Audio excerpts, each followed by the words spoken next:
catastrophe had suddenly struck the world. A huge number of monsters had fallen from the tower, and humanity could not do anything about its destruction. People had already accepted their fate. There was a glow around the people, and it was said that even then the so-called creators founded the first transcendental generation. They confronted the monsters, and then captured and destroyed the tower. The man raised his weapon up. The thought arose that this was how people defeated the invaders from another dimension.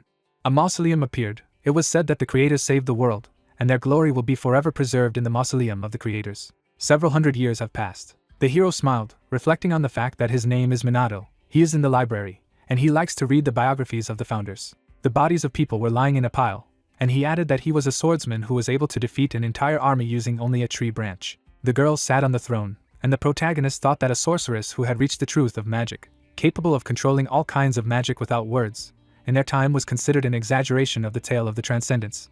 But he would like to remain in history like them. Sitting at the table, the hero thought that his body too. Putting his hand to the book, he added that he was proof of the existence of transcendence. He had a sign. Smiling, Minato thought that he had sworn by this sign that he would leave his name in history just like the creators did. A view of the city opened. Drawing with chalk on the blackboard, the teacher turned. Standing at the blackboard, he said that he congratulated him on the passage. The man was holding the phone in his hands. The hero silently looked at the screen. Standing at the exit, the student said that they were going to celebrate the exam and have fun, because he would be able to clean up and take out the garbage. Symbols appeared on the board, and the protagonist thought that if they confirmed transcendence, then his name would be written on the board. This is how the hunter's exam goes, and he has been failing for 3 years. Holding the phone in his hands, he added that each person had 3 attempts at life. This was his last chance. Lowering his head, Minato thought that he would no longer become a hunter. Picking up the garbage, the hero said that his text was perfect. He even trained to increase the aura. Why the sign? Holding the jar in his hands, the protagonist asked that it was just a useless drawing. Yes. Tears appeared in Minato's eyes, and he said that he also wanted to become a hero, like the creators.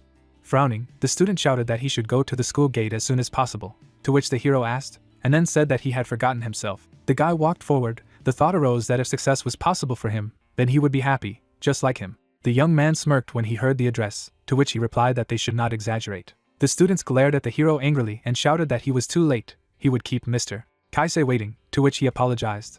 Taking a step forward, the guy asked that he was not intimidating the weak, to which the student objected. Grinning, he added that they could see reporters standing right behind him, to which the students apologized. The man closed his eyes and said that this is his alma mater. Let him turn around so that he can see better. They used this photo on the cover. Kaisei swung his sword. It was heard that, or how about the one where he cuts the dragon with his sword, to which he replied that it was a good photo. He was so embarrassed. Looking at the hunter, the hero thought that this man was Kaisei. 3 years ago he entered with him, a genius who was first in all disciplines.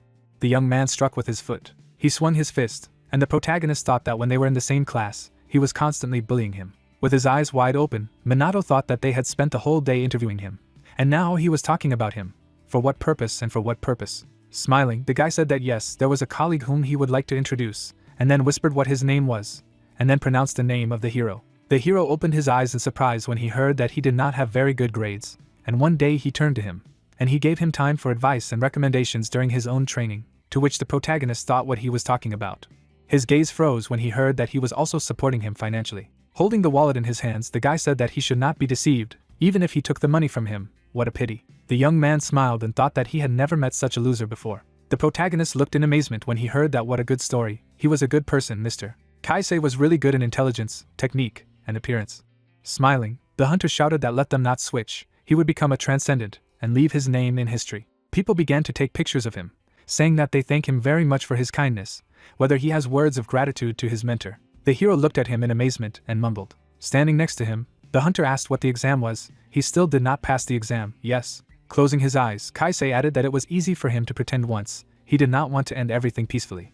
The protagonist's memories appeared. Minato sighed heavily. Standing in front of the cameras, the hero said that he cared about him very much. Stretching out his hands to the sides, the guy said that so, they no longer have time. The protagonist opened his eyes wide when he heard that his rewards for studying there were cool.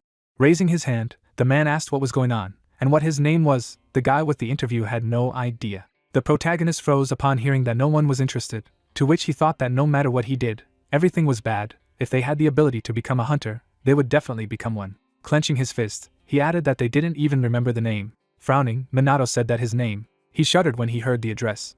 Going forward, the student said that he should come to the mausoleum of the creators after school, to which the hero asked, and then thought what this meant, what he meant. Closing his eyes, Kaisei asked that he did not want to retake the exam. The protagonist looked at him in surprise and asked him what to retake the exam, to which the young man replied that he was using the help of the association. Standing in front of him, Minato asked why, to which the guy said, which was obviously for a strategy to improve his image. A mausoleum appeared. It was heard that the final phase is a photo shoot in the mausoleum. Well, when it is over, they will talk about it.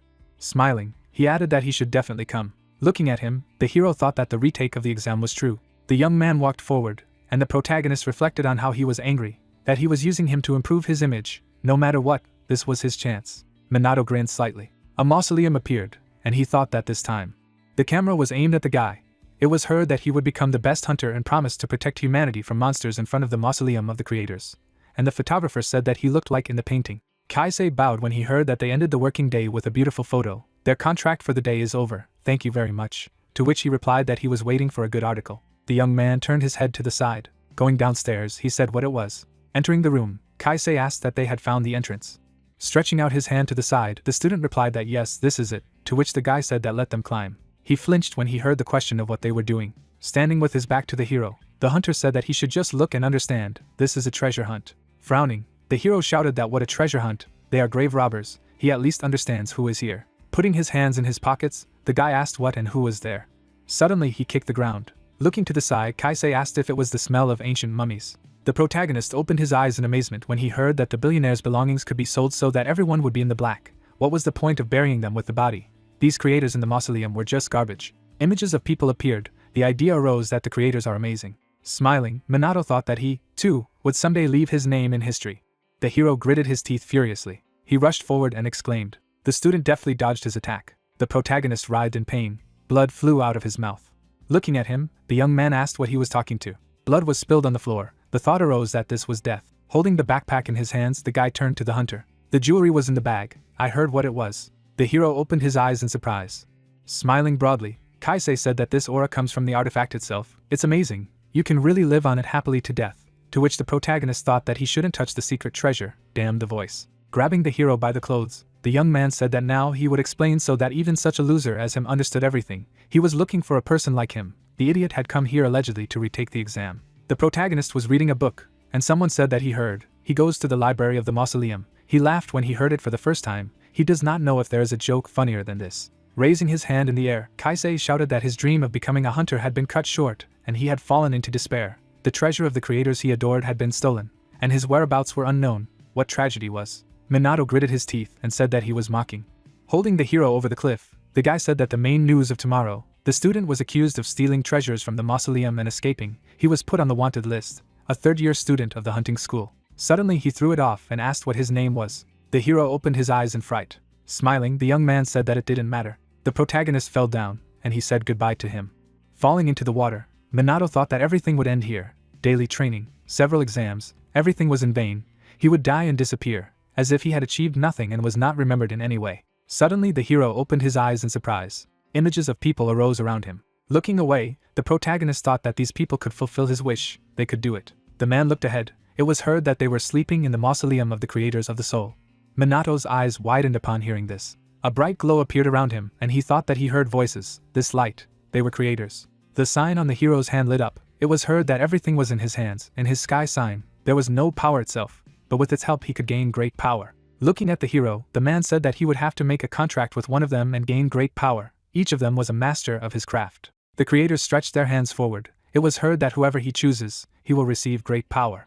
While underwater, the protagonist wondered what kind of power he wanted. The guy smiled. The thought arose that he wanted this person. No, he didn't want to lose to anyone in the world. He needed overwhelming power. The mark on his hand lit up brightly, and Minato thought that he didn't want to be subjected to the humiliation he had before again. Looking at him, the girl said that he should decide which of them he chooses as soon as possible. Frowning, the hero shouted that he wanted their power. Let them give it to him. The creator lowered his head and said that he was greedy. He liked it, but it was impossible. No matter how strong he was, he couldn't master everything perfectly. A bright light appeared in front of them. They heard that he should be silent. The sign began to glow brighter and brighter, and the protagonist shouted that let him not say this. Let everyone give him power. Bright rays flew around him. A light appeared under the water, and someone said that there was so much power in this child. A bright pentagram appeared under the hero. The guy looked away. Suddenly the water flew up. Kaisei looked at him in bewilderment and asked again. The protagonist flew up. He descended to the ground. Minato stared angrily ahead. Standing in front of him, the student said that no, it couldn't be, that he got out, stubborn as a cockroach. The hero held a branch in his hands. Suddenly he waved at her, to which the guy asked what he was doing. The young man laughed loudly. Holding his stomach, the student asked that maybe he would try to beat them with a stick. It was scary. Standing behind them, Kaisei said okay. Opening his eyes wide, he added that he would not surface a second time, he would cut off his head. A weapon appeared in the hands of the guy. Smiling broadly, the student asked that he knew that he had the highest score in fencing in class. Let him be obedient and die. Lowering his head, the hero said that he had mastered the art of a master's sword. The young man swung his sword at him. Bright rays appeared in the air. The protagonist was behind the guy's back. Suddenly, cuts appeared on the young man's body. He wheezed in pain, and Minato asked what was in which place. The hunter opened his eyes in amazement. Holding a stick in his hands, the hero said that he should teach him. Wide-eyed, he added that he was swordsmanship, and then asked where his sword was, which he wielded. Gritting his teeth, the young man exclaimed, and then summoned a destructive gaze spell. Lightning appeared near the finger, and the protagonist said that it was too slow. He raised his eyebrows and used a lightning bolt. The young man writhed in pain. A bright beam struck the ground. The guy fell to the ground. Kaisei gritted his teeth tightly and thought that without the words of the spell, it was impossible to deal with people with one stick. The man looked ahead. The thought arose that a long time ago, with just one branch of a tree, the master of swordsmanship defeated an entire army, and reached the truth of magic. The girl turned around. It was said that a sorceress who could use all kinds of magic without words. In their time it is believed to be an exaggerated fairy tale. The transcendents are attached to the mausoleum. The mark on his hand lit up brightly, and the thought arose that Minato's body was now inhabited by their souls. Images of people appeared, and the hero thought that their number was 106 people. The protagonist looked at the guy in disbelief, hearing that he would like to keep his name in history as a transcendent. Standing in front of the hunter, Minato said that he would not leave his name. Frowning, he added that it would disappear forever, against the background of his history. They stood silently in front of each other. Holding a stick in his hands, the hero thought that cool, the souls of the founders and the sign of heaven. People were falling down, and he added that he was happy here. The protagonist lowered his gaze, listening to what kind of generosity. About 100 years had passed, from here to there would be his territory. His memory came into view, and Minato thought that he had been reading their biography from cover to cover, these founders whose souls were now in him. The creators were smiling. It was heard that so, after all. The eyes of the masters lit up. It was said that this was a competition who would get the body of a child. Crossing his arms, the man turned. The hero looked to the side and thought that it was the legendary swordsman Hinoki, who had slain an entire army with a single branch from a tree. Putting his hand to his face, the master said that as he thought, his name was preserved through descendants. Leaning on the protagonist's head, he asked what he was going to do now, to which Minato asked what he was talking about Kaisei. The guy clenched his teeth tightly when he heard that he should not talk about this weakling. Smiling, the swordsman said that he wanted to hear what he was going to do. The hero looked at him in amazement when he heard this. He took a step forward, to which the guy asked what kind of circus it was. Frowning, he shouted that he was A-level, he wasn't even worthy of watching. Suddenly, the protagonist punched him. The young man flew aside. Looking straight ahead, Minato said that he should go away. Dark particles appeared in the air. A bright glow flew out of the backpack. The hero froze in surprise. A view of the city opened. The monster ran swiftly forward. Looking at him, the man shouted. The man froze in front of the creature. The monster gritted his teeth tightly. Suddenly the master jumped up. He struck the monster with a bright beam. Smiling, the guy shouted that the A-rank monster had been killed in a second, as expected from an S-class hunter. The guy smiled. I heard that judging by the interview, it was probably nice to be called hope among young people. Talking about it, if he stood out, then the reputation of their guild would increase. They could have a drink, as the report would do. The man looked at the phone in fright. A purple glow appeared. The thought arose that it was a monster. What an aura. The hunter turned around in surprise. Crouching to the ground, the man mumbled. Kisaragi stood still, thinking that the pressure that prevented Class A and B subordinates from standing was an opponent of S rank, or higher. People were lying on the ground. An alley of the city appeared. A view of the mausoleum opened. The young man clenched his teeth tightly. He looked at me in bewilderment. A monster appeared in front of the hero. Looking at him, Kaisei asked how he was, to which the protagonist replied that he had opened the mausoleum. The hunter frowned upon hearing that a monster had been sealed in this mausoleum to protect what was locked. The jewelry was in a bag, and Minato said that they had taken the artifacts. Smiling, the swordsman replied that it was true. Some of the monsters in the tower had escaped death by keeping their dormant skills. The monster stood still, and he added that it was a void bug. The creature's eyes widened, and its characteristics showed. The guy looked in amazement when he heard that a monster was killing several dozen people. Exudes a poisonous aura. It is an ordinary monster for their time. It seems that for today's youth it is a whole test. Rushing towards the forest, he shouted that he should run if he wanted to live, to which the hero replied that it was better not to move, otherwise the first thing to do. The creature looked away. Suddenly he rose up. The guy shouted in fright. Suddenly, the monster grabbed him. A memory appeared, and the young man thought that his sword had cut even the dragon. Kaisei's eyes widened. The monster began to suck the blood out of him, to which he shouted that he was in pain. Looking to the side, the protagonist replied that he had spoken. Embracing the hero, the swordsman asked what he would give his body for a while. Smirking, he added that he would watch how Hinoki's sword worked, and then thought that he would win.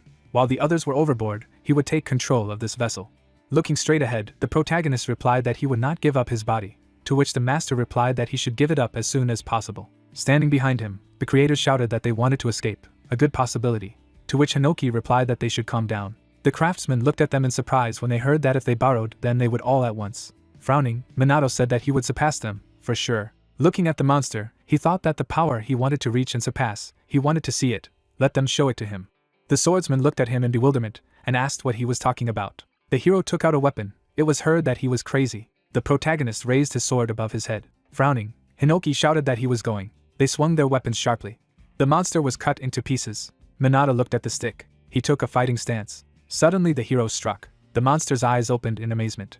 The hero abruptly grabbed the stick. He held it out in front of him. The protagonist did a somersault on the ground. The hero stretched his hand forward. The creature fell abruptly to the ground. His body flew up. Minato pointed his bow in his direction. Blood began to ooze from the monster. Looking at him, the hero heard a scream of pain. His eyes widened. The protagonist inflicted many blows on him. Minato crouched to the ground. Tentacles rushed towards the hero. His eyes widened. Bright lightning appeared around him. Suddenly the protagonist jumped up. Minato swung his weapon in mid-flight. Looking straight ahead, he used the Hinoki technique. Suddenly, the hero struck at the monster. A bright beam struck the ground. The creature was cut in half. The protagonist smiled broadly. The bird was sitting on a tree. She looked away. Holding the phone in his hands, the guy asked that he had already been defeated. He had to move here when a strong hunter was nearby. The bird was looking ahead, and someone said that there was a crow in the reflection. Smiling, the young man said that he had been killed by a schoolboy. Lowering his gaze, he added that he wanted to meet him. Midori smiled broadly. Sitting on the corpse of the monster, the guy said that we hadn't seen each other for a long time. Yes, this incident with an S-rank monster. No, it wasn't him. But the one his crow saw. This boy's name is Minato. He had failed the hunter exam 3 times. Holding the mug in his hands, he added that he could not even believe that he could not listen to him. A view of the city opened up. A question was heard that yesterday he was in order. Lowering his gaze, the disciple said that this aura was so strong, he couldn't even move, to which the young man replied that he was still not well. Smiling broadly, the student asked what he would say if he found out that he had killed him, to which the guy replied that it was impossible. It had been 10 years since anyone above S rank had appeared. The hero was standing in front of the monster. It was heard that this was only a rumor that a student had dealt with him. Stretching out his hand to the side, the disciple said that no, there were too few hunters in the whole world who could defeat him. Only one. The protagonist held on to a stick, and the guy added that he was clearly not at their school either. Looking to the side, he thought that the classroom had become the subject of conversation for the whole city. As he walked forward, the disciple said that he was out of the way. Looking to the side, he thought that killing S rank, he wasn't that bad, and Minato said that he couldn't get up. Memories from the battle appeared. The thought arose that yesterday he managed to defeat the monster. He gave his body to the creators. They almost tore it apart. Lying on the floor, the hero heard the question that he was okay. The swordsman smiled as he looked at him. Hinoki looked down and asked what he wanted to surpass the creators. The hero looked at him in bewilderment. Looking straight ahead, the protagonist said that he would surpass them, for sure. Clenching his fist, Minato replied approvingly. Sitting next to him, the swordsman said that he should show his determination, and the student wondered what was wrong with this guy. Looking to the side, Hinoki thought that even if you take it into account, there was a glow around the people, and he added that the level of modern transcendence is low. Turning his head, the master thought that ordinary people were so weak. If the tower collapsed again right now, then the world would be over. Suddenly he looked in amazement. A bright glow appeared around the person. Looking at the man, the hero asked what it was, to which the master replied that it was not, and then thought that at that moment, what a strange feeling. Leaving the office, the man shouted that he should go faster, to which the protagonist apologized for the delay. Memories appeared, and Minato thought that at school the exam was taken up to 3 times. He could no longer pass through hunter training schools. He would have to start again among ordinary people. The hero looked in amazement. Hearing that he was mistaken, there would be a grant. He would repeat the exam, to which he asked again. Stretching out his hand, the student asked that there would be a repeat of the exam for the hunter, to which he was answered approvingly. Crouching to the ground, the protagonist thought that he was not close to the ideal, so he needed to try. Smiling, the guy asked what they didn't know. This is a guy who dropped out of school. Let them feel sorry for the garbage that has been falling through for 3 years and give him a chance. Suddenly, Minato rushed forward. The young man looked surprised when he heard that the record was 1.2 seconds. The hero opened his eyes in surprise when he heard that 1 minute and 17 seconds. The protagonist did push-ups, and the examiner said that 840 times. Minato pressed the barbell, and someone shouted that 1,280 kilograms. The disciple looked at him in surprise and said that is this type. His results are twice as high as the previous records. The hero ran from side to side. With his eyes wide open, he thought that the creators were giving power again. Looking at him, the swordsman wondered if they could help in any way. They probably didn't do anything. The school corridor appeared. It was heard that the current record was for Minato.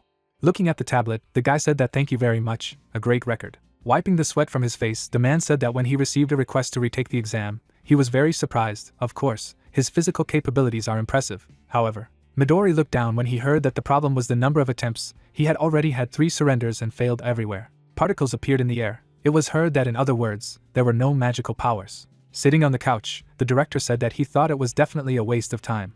Standing next to the guy, the girl said that this is a child. Smiling, Midori said he would take a look. Standing in front of the mill, the hero heard that he didn't know how to measure it. Let him spin this mill with magic for 30 seconds, and the number of revolutions would be his result. Stretching his hands, the protagonist thought that in the past 3 years, no matter how much he tried, the mill had never moved. He had never even felt anything like magical power, let alone manipulated it. Closing his eyes, he added that he understood now.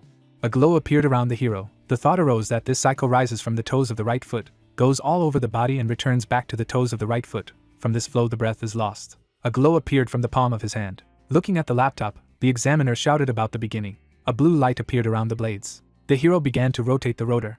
Suddenly it began to spin at an incredible speed. Bright rays appeared in the air. The counter was rapidly gaining momentum. The man crouched and thought that he could not keep track of the numbers. Suddenly, a powerful explosion broke out. The rotor flew to the side. He was flying towards the school. The man exclaimed in amazement. The school was hit. The director shuddered in fright. He froze with fright. Sitting on the couch, the guy laughed and said that he looked a lot like him. Smiling, he added that the two of them would be in history. The protagonist opened his eyes in amazement. Adjusting his glasses, the man shouted that the hunter's exam had been passed. The students exclaimed with joy and shouted that he had made new records in all disciplines. Minato stretched his hand forward. Clenching his fist, he thanked them, and then thought that he still had power. The swordsman crossed his arms and thought that he knew it. Memories appeared. The thought arose that the creators had borrowed his body, thereby awakening the potential inside the guy.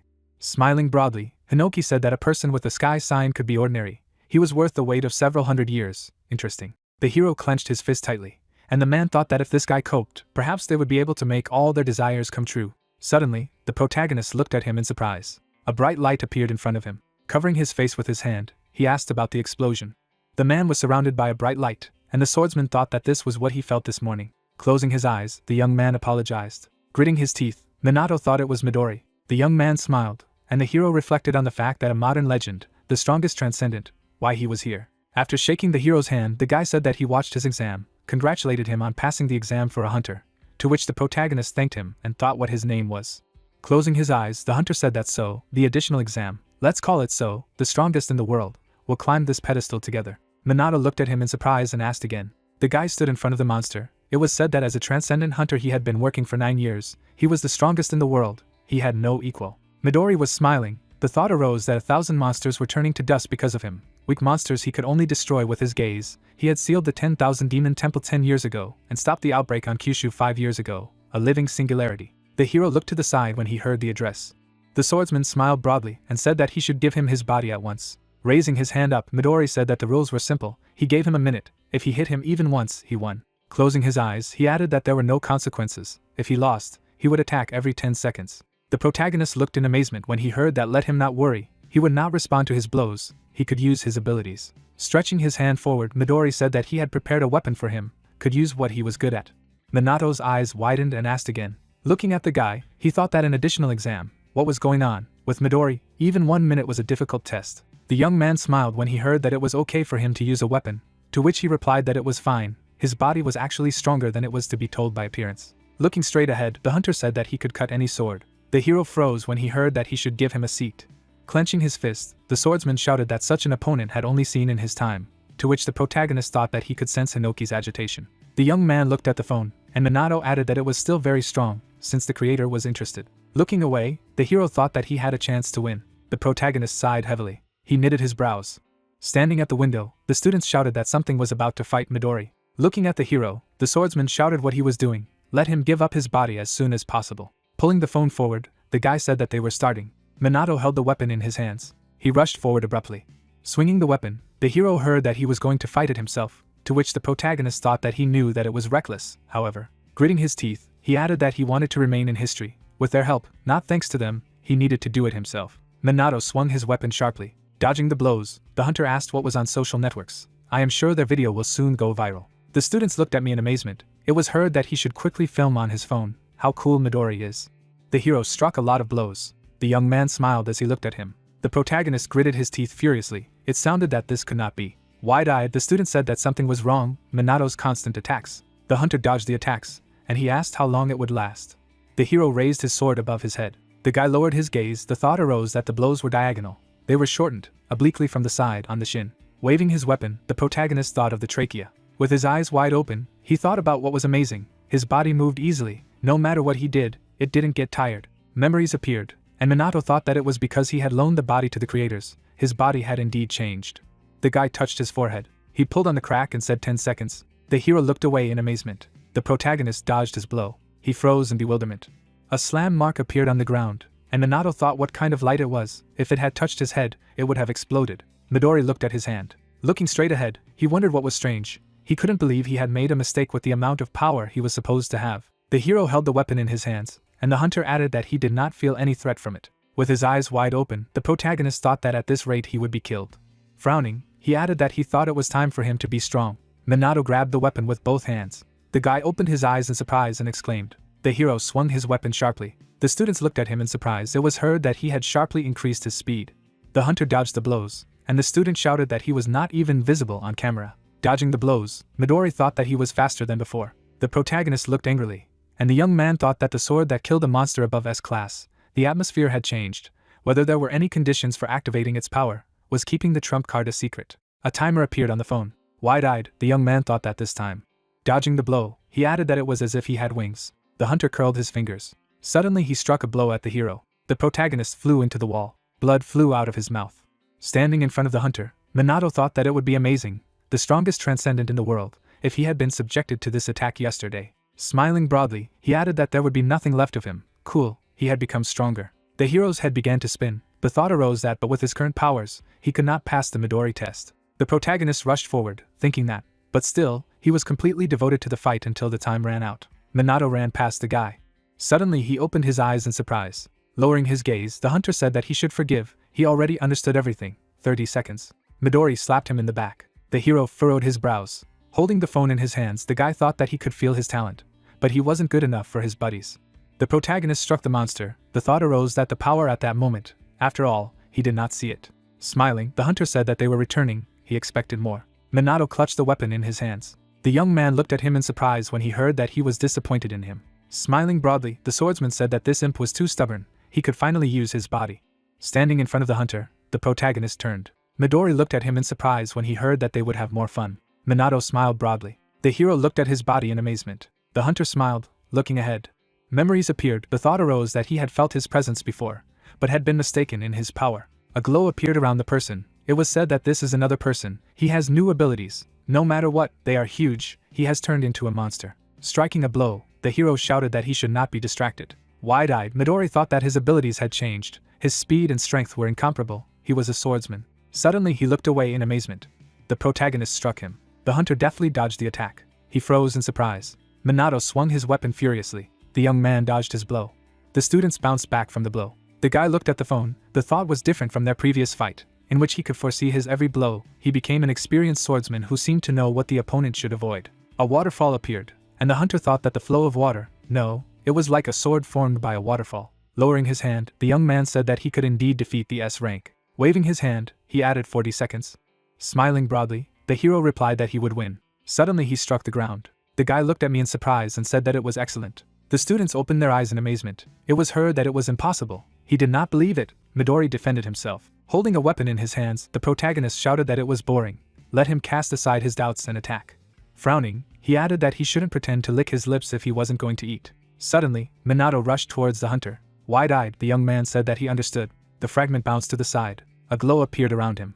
Weapons began to rain down from the air. The hero looked up in surprise. The young man jumped up after the weapon. He smiled as he held the spear in his hands. Looking at him, Minato shouted that he should come over.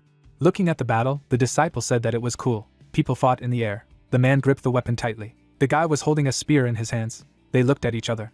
The swordsman frowned, and a question was heard asking if the cypress was blooming. The girl looked up and said that she wanted to fight this guy face to face, and the old man added that it looked funny. The hero was holding on to the stick, and it was heard that the body of the transcendent boy they were using was not ready yet. The mage looked up, hearing that he should also join. Let him stop, it's not cool. The protagonist watched the fight.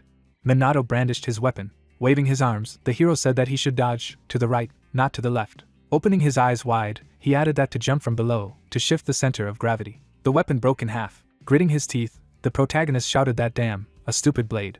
Smirking, the hunter wondered what was fine. He wasn't bored. Who else could excite him so much? And Minato thought that the blades had run out. Use firearms. Or. The hunter raised his eyebrows and shouted that there were 10 seconds left. What to do? The hero looked away. He jumped up sharply. The student looked at him in amazement and asked again. The protagonist snatched the weapon from him and said that he was annoying. Midori jumped up. He swung his fist. A crushing explosion thundered. Minato flew rapidly in the air.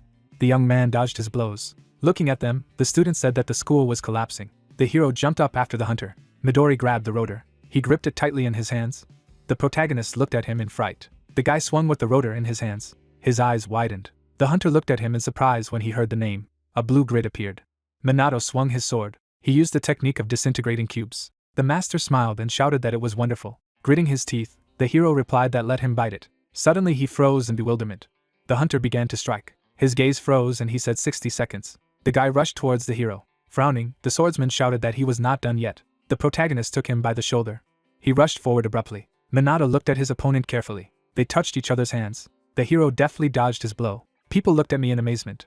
Raising his hand up, the protagonist shouted that he was alone. Smiling, he added that it was one blow. Minato struck the hunter. The guys looked at each other angrily. Memories from the battle appeared. It was said that the battle of extremes, it seemed to be an endless series of defense and attack. A battle for the only correct answer. A game of Segas between masters in which no one could interfere.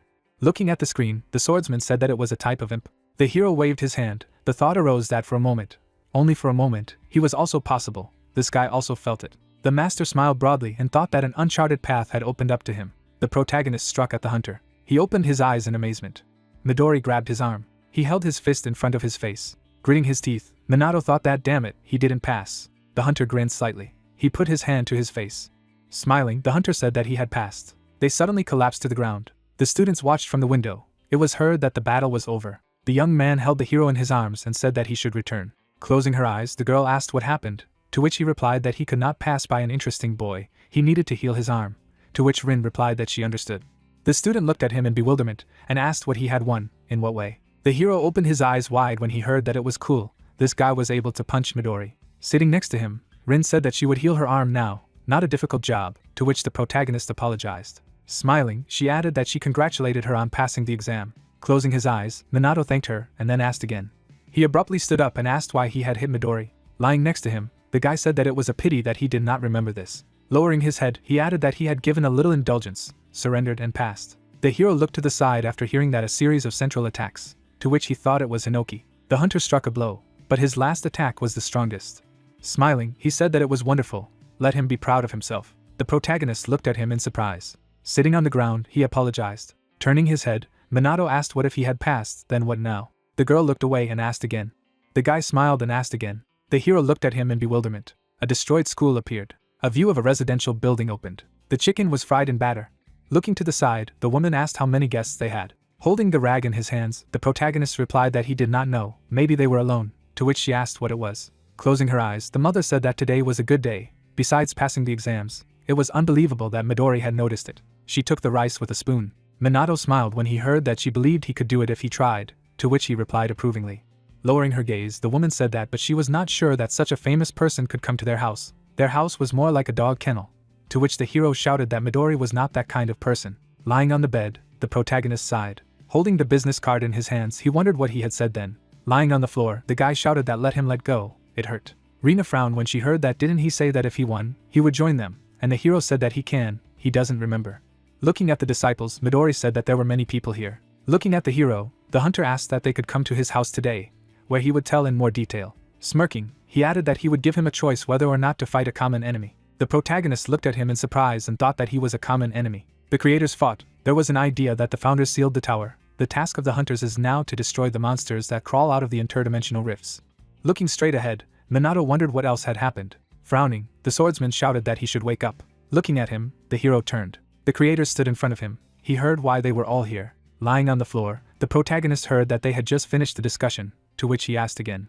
Frowning, Minato said that it was impossible. They had decided who would take his body. Looking at him, the master replied that it was something like that. The hero opened his eyes in surprise. Going down the stairs, he said that he should forgive me. Midori apparently came. Going around the corner, the protagonist thought that why earlier. Suddenly he froze in bewilderment. The woman was lying on the floor. After looking at her, Minato turned. Suddenly he rushed forward. The hero opened his eyes wide.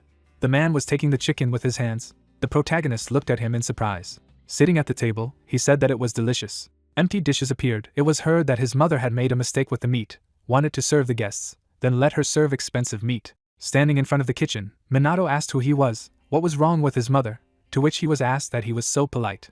Sticking out his tongue, Haitani introduced himself and said that he had come to pick up an S-class hunter, a friend of Midori's. Sitting at the table, the man asked that he would pack his suitcases as soon as possible, their home. Suddenly a fist rushed in his direction. The hero struck a blow at a stranger. The man smiled broadly and laughed. Looking down, he asked that he wanted to fight. The protagonist lowered his head down. The mother was lying on the floor. She hugged the hero. The thought arose that when his father died, his mother raised him alone. Smiling, the woman said that she could still wear them. It would be better to buy him new sneakers. Closing her eyes, she added that well done, that he was also working today. She would cook his beloved tonkatsu. Frowning, Minato said that his mother, what he had done to her, let him answer. Looking at the screen, the swordsman asked that an S-rank opponent was just right. Although he was annoyed that he was copying Midori, this battle would clear things up. Smiling, he asked what would be done to him. A glow appeared around the hero. The protagonist stood in front of a man. Smiling broadly, Haitani said that he was angry. How cute. Suddenly he waved his hand. Minato stared at him silently. The hero grabbed the man's hand. He threw it abruptly to the floor. The old man looked at him in surprise. Memories appeared, and he thought it was his movement. A view of the windows in the house opened. Suddenly, a man flew out of the window.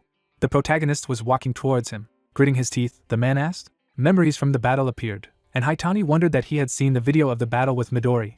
Wasn't he just wielding an aura and a sword? Taking a step forward, Minato said that as expected, he was stronger than A rank. Frowning, he added that he should answer the question at once.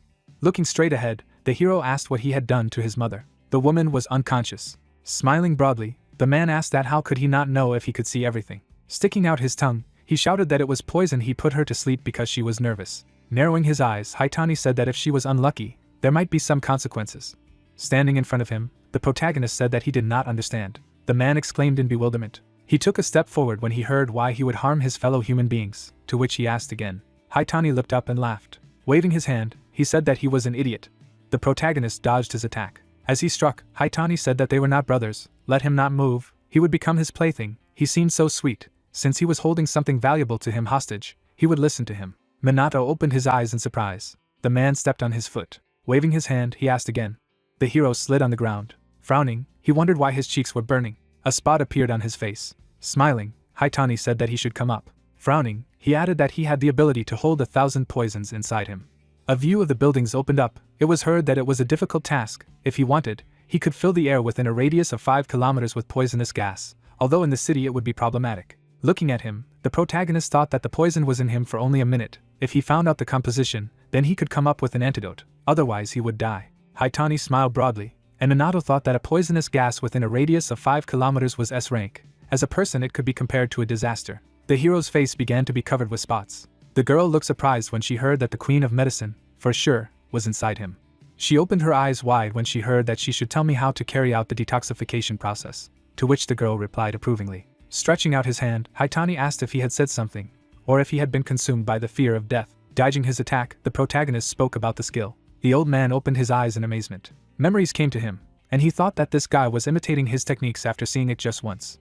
The swordsman smiled when he heard about his skill. The girl held a spear in her hands. The master was sitting on the ground. The hero smiled. It was heard that again. He had read their biographies so many times that he could retell any at any time. He admired the creators, and now they are inside him. The man looked at me in bewilderment and asked again. Clenching his fist, the protagonist said that he had no reason to be afraid of him. He did not like it. Haitani frowned angrily. With his eyes wide open, he shouted that it was good. Even if he wasn't trembling with fear, wouldn't it hurt him? Rushing forward, the master added that the next poison was so strong that he would beg for death. Minato rushed to the side. Smoke appeared around the tree. Waving his hand, Haitani shouted that if he knelt, he would give him the antidote. But he would not return to his sanity after this pain. The hero froze against the wall. He stared ahead silently. A glow appeared around him. The protagonist struck the man. Blood flew out of the man's mouth. The creator looked in surprise. The man flew into the pole. A blow flew sharply across his face. Minato struck with his foot. The girl's eyes widened. Haitani slid across the ground. The hero rushed in his direction. He waved his hand in his direction. The protagonist touched it with his hand. Minato struck an opponent. The maker silently watched the battle. The hero struck. The dinosaur looked happily. The protagonist grabbed the man. The guy crossed his arms when he heard his name. Suddenly, Minato threw the man up. Flying in the air, he thought what was the reason for this guy. Rolling his eyes, the man reflected that no matter who he was, his poison could make anyone terrified. His nervous system was damaged. The boy should not move freely. The hero raised his head up. The mage opened her eyes in surprise. Lightning appeared around the hero's hand. A bright glow appeared in the sky. The creators watched the fight in surprise. Smiling, the swordsman asked what he saw. A memory from the battle appeared, and he added that this guy had only hit the strongest one once, and he was just lending them his body and following their movements. He was not afraid of exercise or magic. Maybe it was because of the emblem of the sky. Frowning, Hinoki asked what wasn't exciting. Looking at the screen, he heard that he needed to pick it up, to which the master said that if he trained with the creators. The hero held his mother in his arms. It was heard that he would become an unprecedented monster. The man rushed forward and shouted that they should move. Flying in the air, he added that it was necessary to protect the guy who fought Midori. 15 organizations were already working. Turning around, the guy shouted that they could not be late. Looking at him, Midori asked why there were so many of them. He smiled and added that there were 15 of them. Stretching his hand forward, the young man said that they were the last. The man looked at the glow in amazement. The beam flew across the roof of the building. Holding the phone in his hands, the master turned to Rin. Looking to the side, the girl said that she was there. There were no signs of transcendental people around.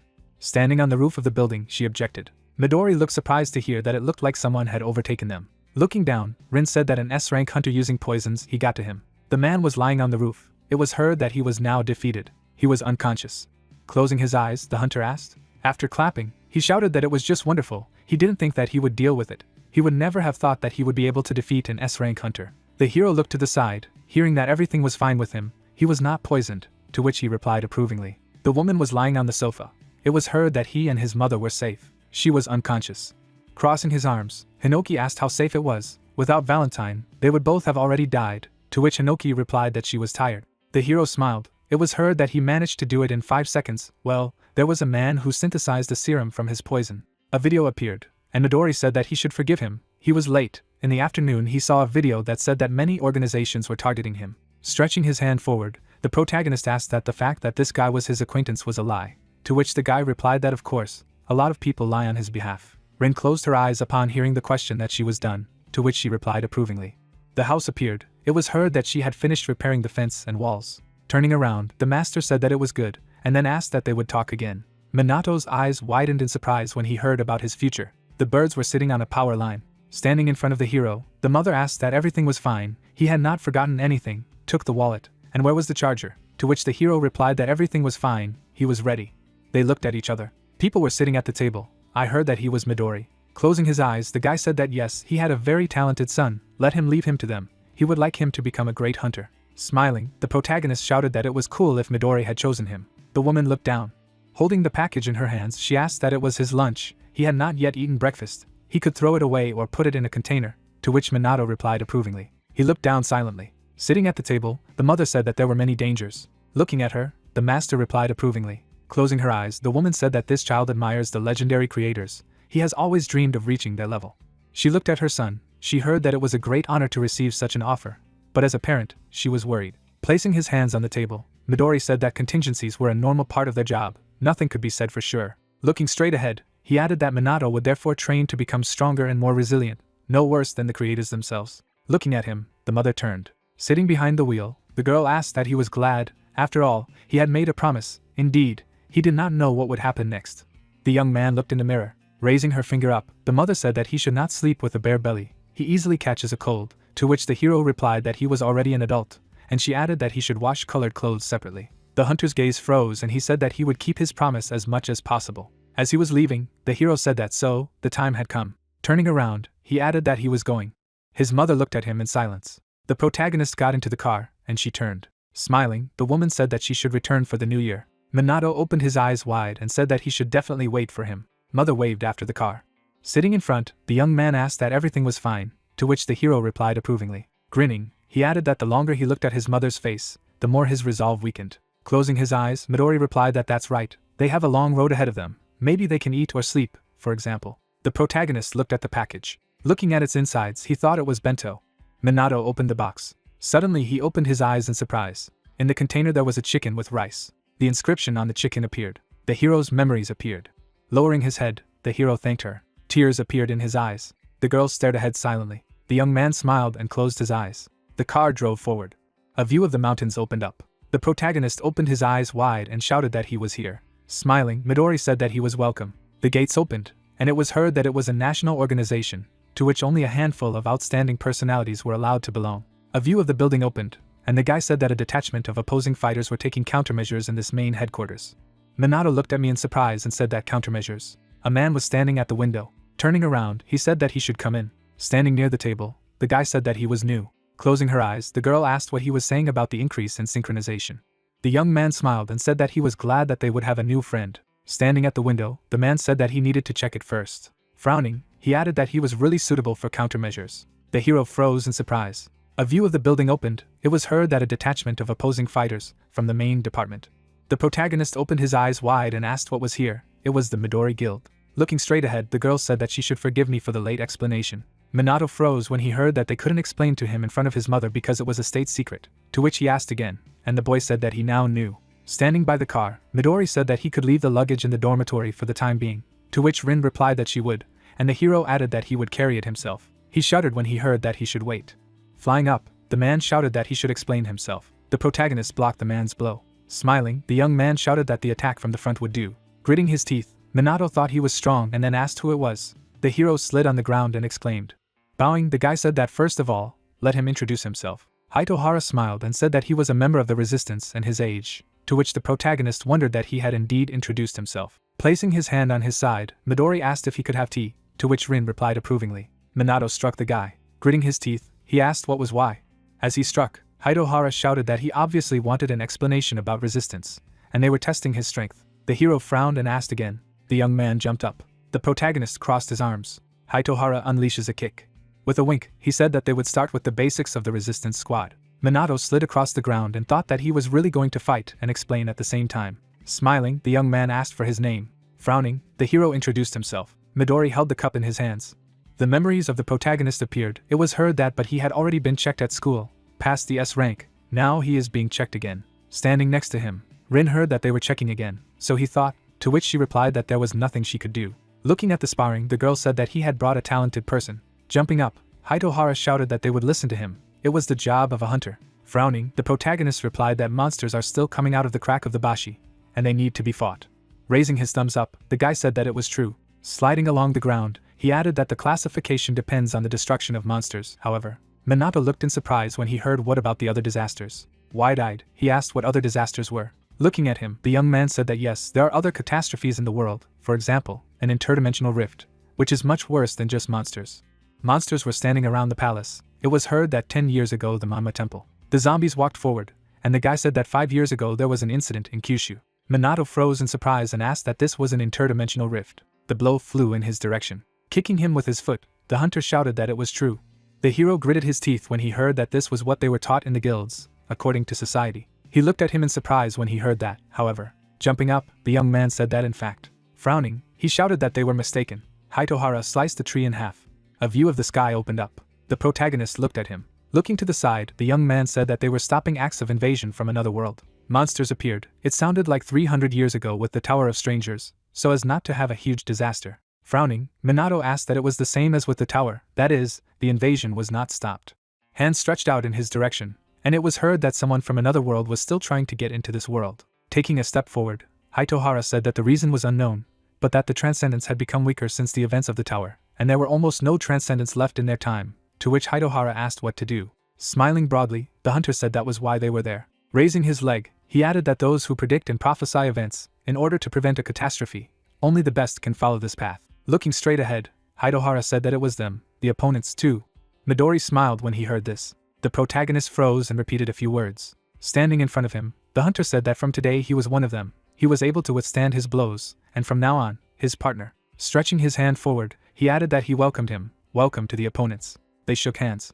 Turning around, Hitohara shouted that so, he introduced them to Minato. A man was standing on the roof. People looked down. The question was heard what they would do. The hunters watched the hero. Suddenly they evaporated. It was heard that they were disappearing, just like villains. Closing his eyes, Hitohara said that it was a pity. Apparently they weren't convinced until they checked for themselves if he was on him now, to which Midori replied that he was relying on him then. Going to the door, the guy said that he would show his room in the dormitory, Take half of the luggage, to which the hero thanked him. A crescent moon appeared in the sky. Sitting on the bed, the protagonist sighed. Lowering his head, he thought that the world catastrophe was the organization that prevented them.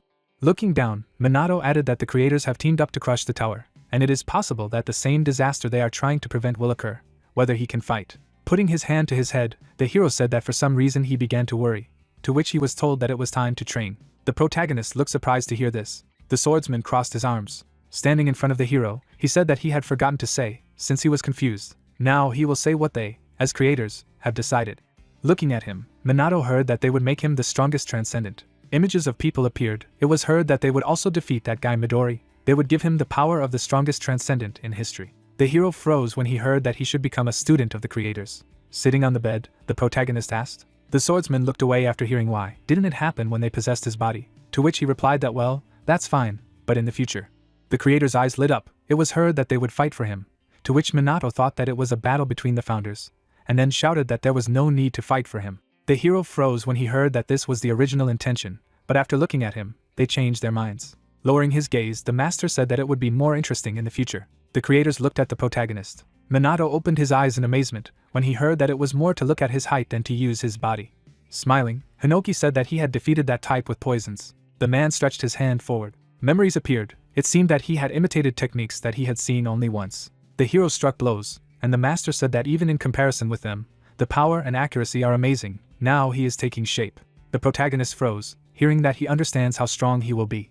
A symbol appeared on his hand, and the swordsman said that he didn't know if it was an effect of a sky sign, but smiling broadly, he added that this was his ability to assimilate. This gift was better than that of any of the creators. Minato sat on the bed. He began to cry. The thought occurred that tears involuntarily flowed down his face. The man put his hand to his face and thought. Sitting at the table, he said that he did not have an ounce of talent. The protagonist gritted his teeth tightly and thought that no one had expected anything from him until now. Raising his leg, the student said that he was garbage that did not deserve anything. Holding the phone in his hands, the student said that he had failed the hunter exam all 3 times. The man smiled and said that he should finally give up. People were walking forward. They heard what his name was, but who needed him? Smiling, the guy asked what his name was, and Minato thought that no one believed that he would be able to change his future. The hunter closed his eyes and said that he had a great talent. The swordsman looked down and said that he was the strongest transcendent in history. He had such a talent. Sitting on the bed, the hero wondered if he was okay. He began to cry and added that there was nothing happy in his life, so why was this happening? The protagonist looked at the books. The thought arose that he admired, longed to learn more from them. The creators stood in front of him.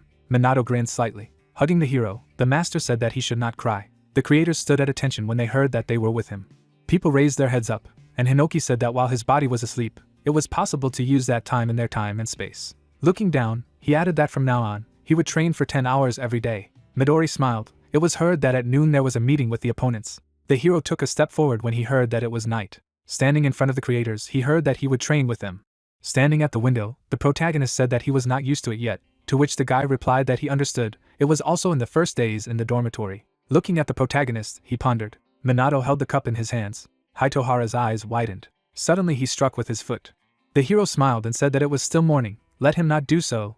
It was better to eat first. The young man looked at me in bewilderment and asked again. Closing his eyes, the protagonist said that it seemed to him that yesterday he struck faster than now. People were sitting in the dining room. Holding the tray in his hands, the hunter said that it was best to eat together. A plate of fruit appeared. The girl closed her eyes when she heard that they could get hooked. Turning his head, Haitohara said that he should sit here. Looking straight ahead, Minato thought he had talked about her the day before. Frowning, the girl said that he was new here, to which the hero thought that the atmosphere had changed a lot. Smiling, he said that he was glad to meet him, and then introduced himself. Closing her eyes, the girl replied that she did not know, and did not want to know, and would not remember. Holding the fork in her hands, she added that if she distinguished herself, then she would remember his name. Smiling, the hunter said that let her learn. Now she will go to prevent damage, so let him follow her. An all-terrain vehicle rides in the snow. The first book of prophecies discovered, 1945, Antarctica, 3,000 meters deep under the ice. The hooded man looks inquiringly. The man holds a book in his hand and says that it is a book of predictions. A book appears. Everything in the book was written crookedly, as if a child. The world in the next 80 years. Various catastrophes were described, and the world believed in it. As a car drives down the road, Shinomiya asks what, if he understands why the world believed. Minato turns his head. The protagonist looks at the girl and says that he doesn't even know her name. The dark-haired girl asks if it is necessary to say him, and continues that he is rushing things too much. Shinomiya turns her head. Minato asks if the prediction came true, and Minato replies that he is an idiot. Sinami props his head with his hand and says that if at least one of the predictions comes true, then the world will come to an end. The protagonist opens his eyes wide. Minato turns his head and asks Hidohara how many prophecies there are. Hidohara smiles and says that there are about 2,000 prophecies, and the protagonist shouts that this world will end. The blonde guy looks back and says that about 10 of them have already been stopped by the fighters, and Minato says it's cool. The protagonist turns his head and says that she said the world believed it, and adds that, so why does she think so? The girl presses her hand to her cheek and says that the researcher who discovered the book was named Barnard Russell. A man in a Panama hat walks through the forest. Barnard opens the book, and Minato continues that he turned the first page and started reading. The man looks down. Barnard holds an open book in his hand. He looks at a book and reads information about himself. Signal tapes block the street. The interdimensional fault is medium. A man with a truncheon stretched out his hand forward and shouted that it was necessary to stop. Since passage was prohibited here, it was necessary to go around. Minato turns his head and asks if everything is okay. Hidohara confirms. The protagonist looks at Shinomiya in surprise, and she says that World War III has begun. The moon illuminates the tree. The dark-haired girl says that there have been major crises such as the other side of the moon, the offensive surge, the giant sky tree, and goes on to say that they have been solved by the great transcendence of the world. The blonde guy closed his eyes, and Shinomiya said that Lord Irikihara had recently dealt with the temple incident. Sheets with the text are scattered on the floor. The girl continues to reason that this is why the Book of Predictions is special, and adds that the book has proven that it contains prophecies for this world. With the sky reflected in the windows of the building, Shinomiya goes on to reveal that in order to deal with her from scratch, a group was created that still exists today. An illustration of the degrees of catastrophe of the world appears. Minato looks at the girl's back and asks what he should do now. Shinomiya replies that he, as a member of their group, should go fight. The man in the jacket looks ahead and says that they are coming. A dark-haired girl lifts the ribbon with her hand, and thinks that these are really ordinary people. Kisaragi spreads her hands to the sides and says that it is dangerous to be here and it is necessary to return. The dark-haired girl says that today is a third-level prophecy, and adds that this rift is of middle rank in Area B. The girl opened her eyes wide and said that according to the psalm, the books of the third degree, the rift is widening. The slit increases in size. Kisaragi turns his head. Wolves run out of the rift. Monsters of rank A and above crawl out. A dark-haired man takes a fighting stance and shouts that the battle is about to begin. Kisaragi punches with his hand. The monster attacks the guy. A dark-haired man beats the wolf and says that it would be okay to be class B or C, and adds that this sign indicates that the boss may be next. Kisaragi looks away. Shinomiya looks forward. A dark-haired man raises his hand and shouts for civilians to step back. Shinomiya throws her hand forward and casts a spell. The girl hits the water with her hand. Shinomiya raises his hand up. The monster attacks the man. Spears pierce the bodies of wolves. Hidohara slams his foot into the ground. A guy with yellow hair delivers a stream of punches. Kisaragi looks ahead in surprise and asks who these people are. They seem to be S rank. The dark-haired girl covers her mouth with her hand and says that he needs to step back to blend in with the civilians. Kisaragi looks at the guys and says that he understood that it was a sign, and they are state-owned. The paws emerge from the rift. Shinomiya looks ahead and says that these guys are above S rank. The monster slams its mace into the ground. S rank Gillianus. Kisaragi turns his head and yells for the guys to stop. A dark-haired girl points spears at her opponent. Hidohara looks down. The blonde guy kicks, thinks that the blow is repelled. The armor from physical blows works. The monster looks at the girl. Shinomiya raises her hands. Minato stands up. The main character looks forward. The protagonist throws out his hand towards the monster. Minato holds the opponent's hand with his hand. The monster rests on the guy's hand. Fire illuminates everything around. Shinomiya looks forward. Hidohara opens his mouth wide and shouts that his partner is ahead of him. The yellow-haired guy kicks and muses that even the S-class monster didn't get through, and keeps thinking that what he felt this morning wasn't a misunderstanding. The protagonist looks at his hand, and Hidohara continues to mentally say that in just one night, Minato has changed a lot. Shinomiya looks at the guy's back and says that he shouldn't have done that. The protagonist looks down on the hand and thinks that he can withstand physical attacks, and goes on to say that he can destroy enemies with internal strength. A man in glasses looks ahead. Minato stands in a standing position and thinks that he learned the holy punch yesterday, and goes on to say that he learned the basics for the slit. The protagonist squeezes his palm, and mentally says that it was a good start. Minato looks back. The guy opened his eyes wide and asked for the girl's name, and added that they needed to help each other while they were fighting. The girl looked at Minato and said her name. A guy with yellow hair strikes his opponent with a blow that goes through his body.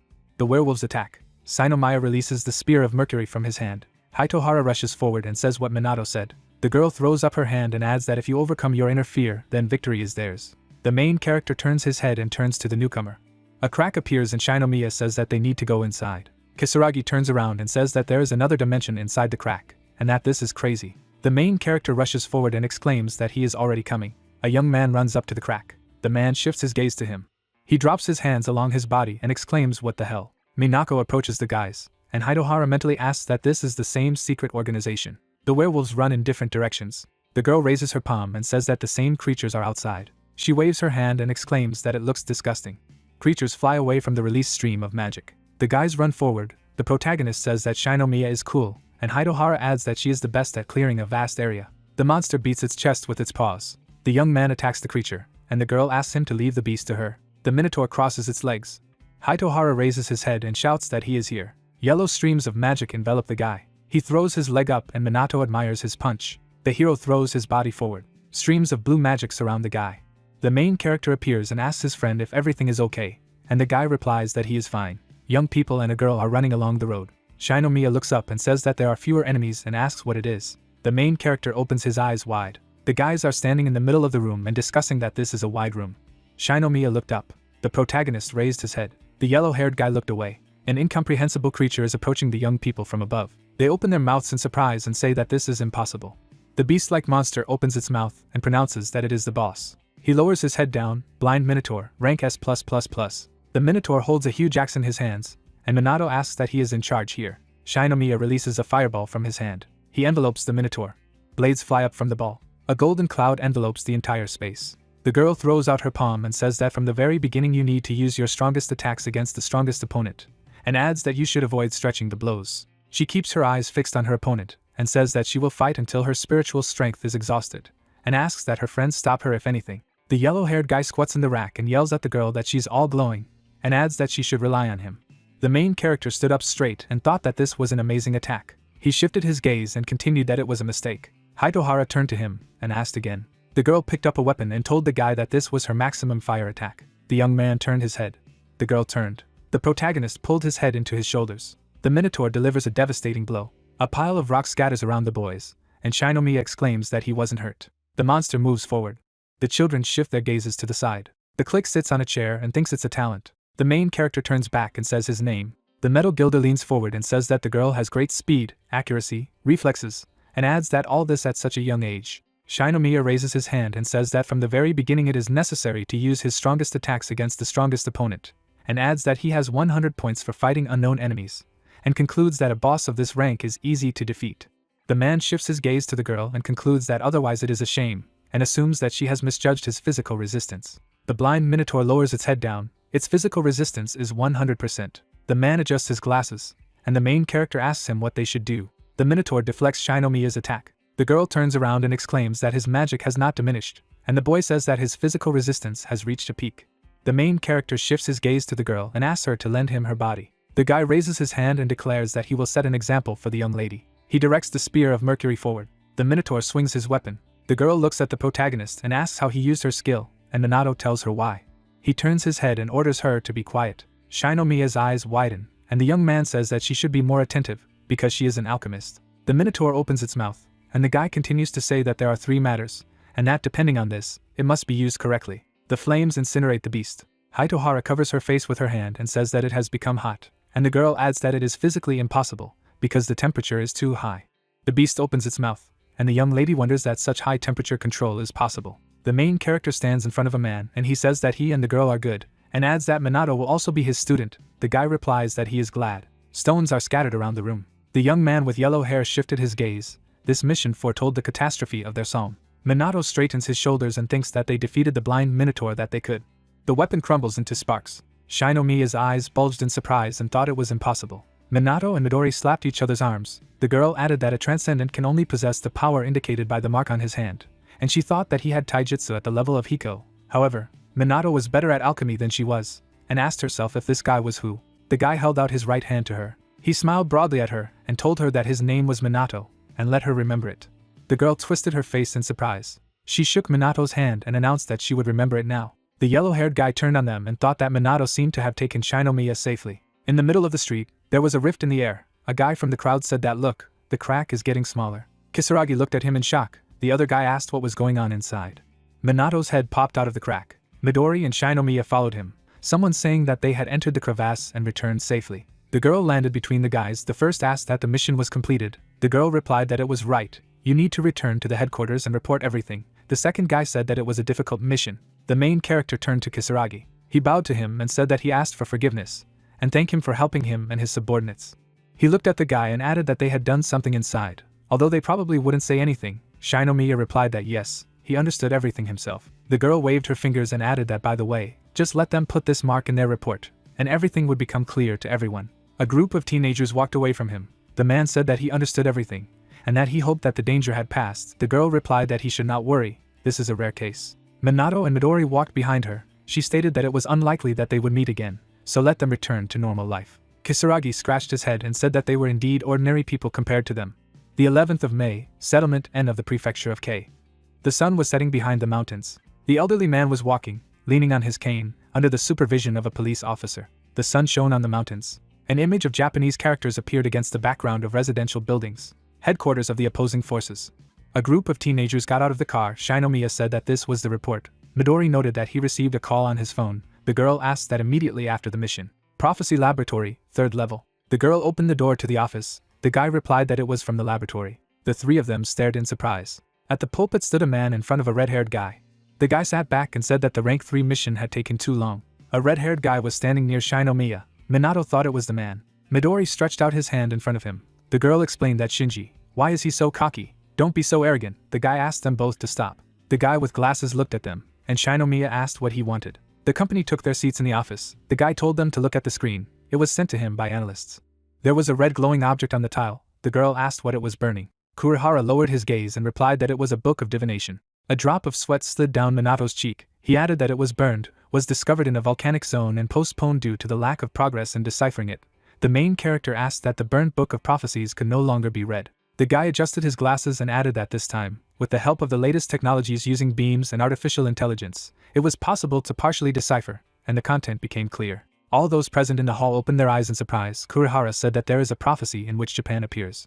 Shinomiya looked down and said that this could be the latest prophecy. Minato looked at Midori and asked if it was rare, who replied that yes, even he had heard of it for the first time. There were windows in the walls. Kurihara added that the research department of the opposing forces was excellent. It collected prophecies from all over the world. Without them they would not know a single prophecy. Shinji looked down and announced that in other words, the 4 of them were being asked to investigate. Midori turned to Minato and said that it was a good idea. Now many participants are out of the game, so he would blow a regular member of the team. The protagonist replied that he did not see Ichihara after that. The guy adjusted his glasses and said that he would like to ask the 4 people present to go to the dormitory, then check their emails for details, and that they should be sent immediately. Minato opened his mouth and eyes in shock and said that immediately the next mission. The girl replied that this is quite a common occurrence. Midori said that he would get used to it.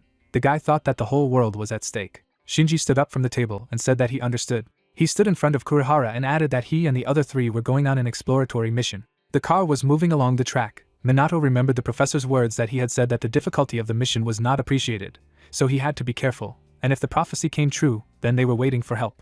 The protagonist looked out the window and thought that an unknown mission whose rank was not revealed, not to be nervous, it was just a small mission. Shinomiya sat between the guys and said that the 3 of them should sleep after the mission, and that there would be a problem if they ran out of steam on the other side. Shinji told her to try to control. They would be fine even if they didn't sleep. The girl shook her head. The main character announced that he would take his word for it. Midori added that he did too. Good night. The trio fell asleep together in the back seat. The girl clutched her head and noted that if she did not sleep, she would never fall asleep.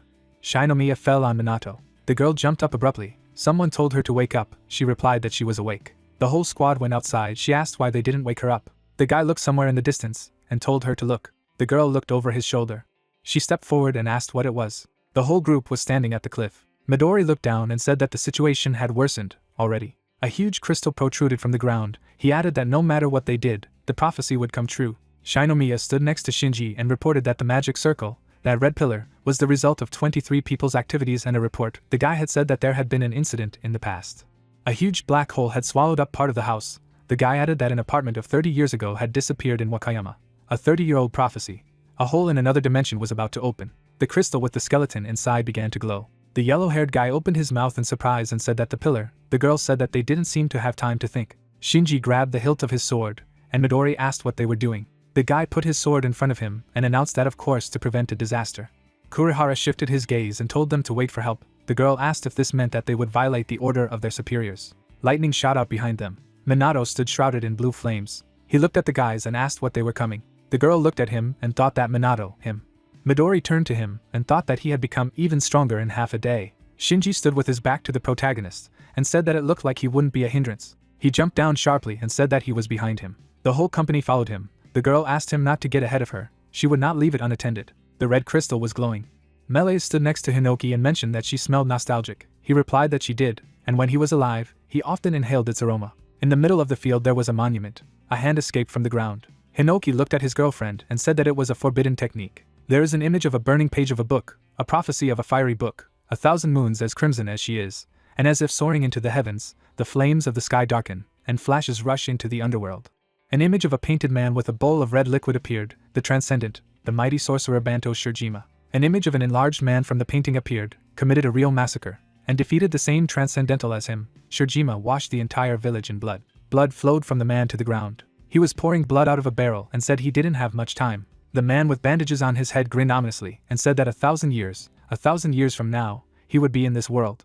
An image of a demon appeared with a mark on his hand. He added that he would appear as a demon lord who devoured all living things, and show how to rule in this world. An image of a hieroglyph appeared, a forbidden technique of Banto Shirjima. When sacrificed inside the circle, the sorcerer will be resurrected in the same place after a while. A black silhouette hovered in the air against the moon. This mission, the exploration, suspension, of a new prophecy recorded in a fiery book. The man looked down, the level unknown, the boss, Banto Shirjima. He wiggled his fingers and said that he had reborn with the same level of strength and asked if there were enough victims. Banto looked around and added that so much time had passed, the area was outdated. Well. He stuck out his index finger and noted that it seemed that new victims had appeared. The squad fell behind him. He activated a skill, the Ink Curse. An explosion occurred behind him. Minato covered himself with his hands and called out to his comrades. Midori also covered himself with his hands and declared that they were fine. The guy looked up and said that it was from below. The boy and Shinomiya looked down. A red circle of light appeared under their feet. The girl looked back. The witchcraft and death of Midori's faces and her had grown closer. She thought that it was useless. He was using skills one by one. Banto kept his fingers protruding. The girl noted that this opponent was really strong. He looked away. Minato attacked him. The boss began to dodge every attack of the guy instantly. He said that it was not bad, but he was weak. A red circle of light appeared on his feet, the curse of Ing. A huge pillar of fire appeared in front of Banto. He looked up. Minato flew at him with lightning in his hand. He opened his mouth and said that it was lightning. Banto raised his hand above him for protection. The guy looked at him. The boss held his finger up and said that he was starting to like it. Shinji crept up behind him. He swung his sword, skill. Banto stared at him in shock, a golden flower. The guy looked away. The boss jumped over his attack and stated that it was a shame. He looked at him upside down. The guy raised his sword to the soda and said that he didn't think he could win at this level, skill. The boss has landed, Autumn Iris. He wore a feathered hat on his head, and he announced that it was raining if his technician could create a clone of Kensen. He raised his hand in front of him and said that swords were not his forte. The guy put his sword in front of him for protection. He and the boss became close. He said that it was wonderful, just unbelievable. He was the strongest among them. Minato looked at them in shock and thought that he didn't understand this guy's strength.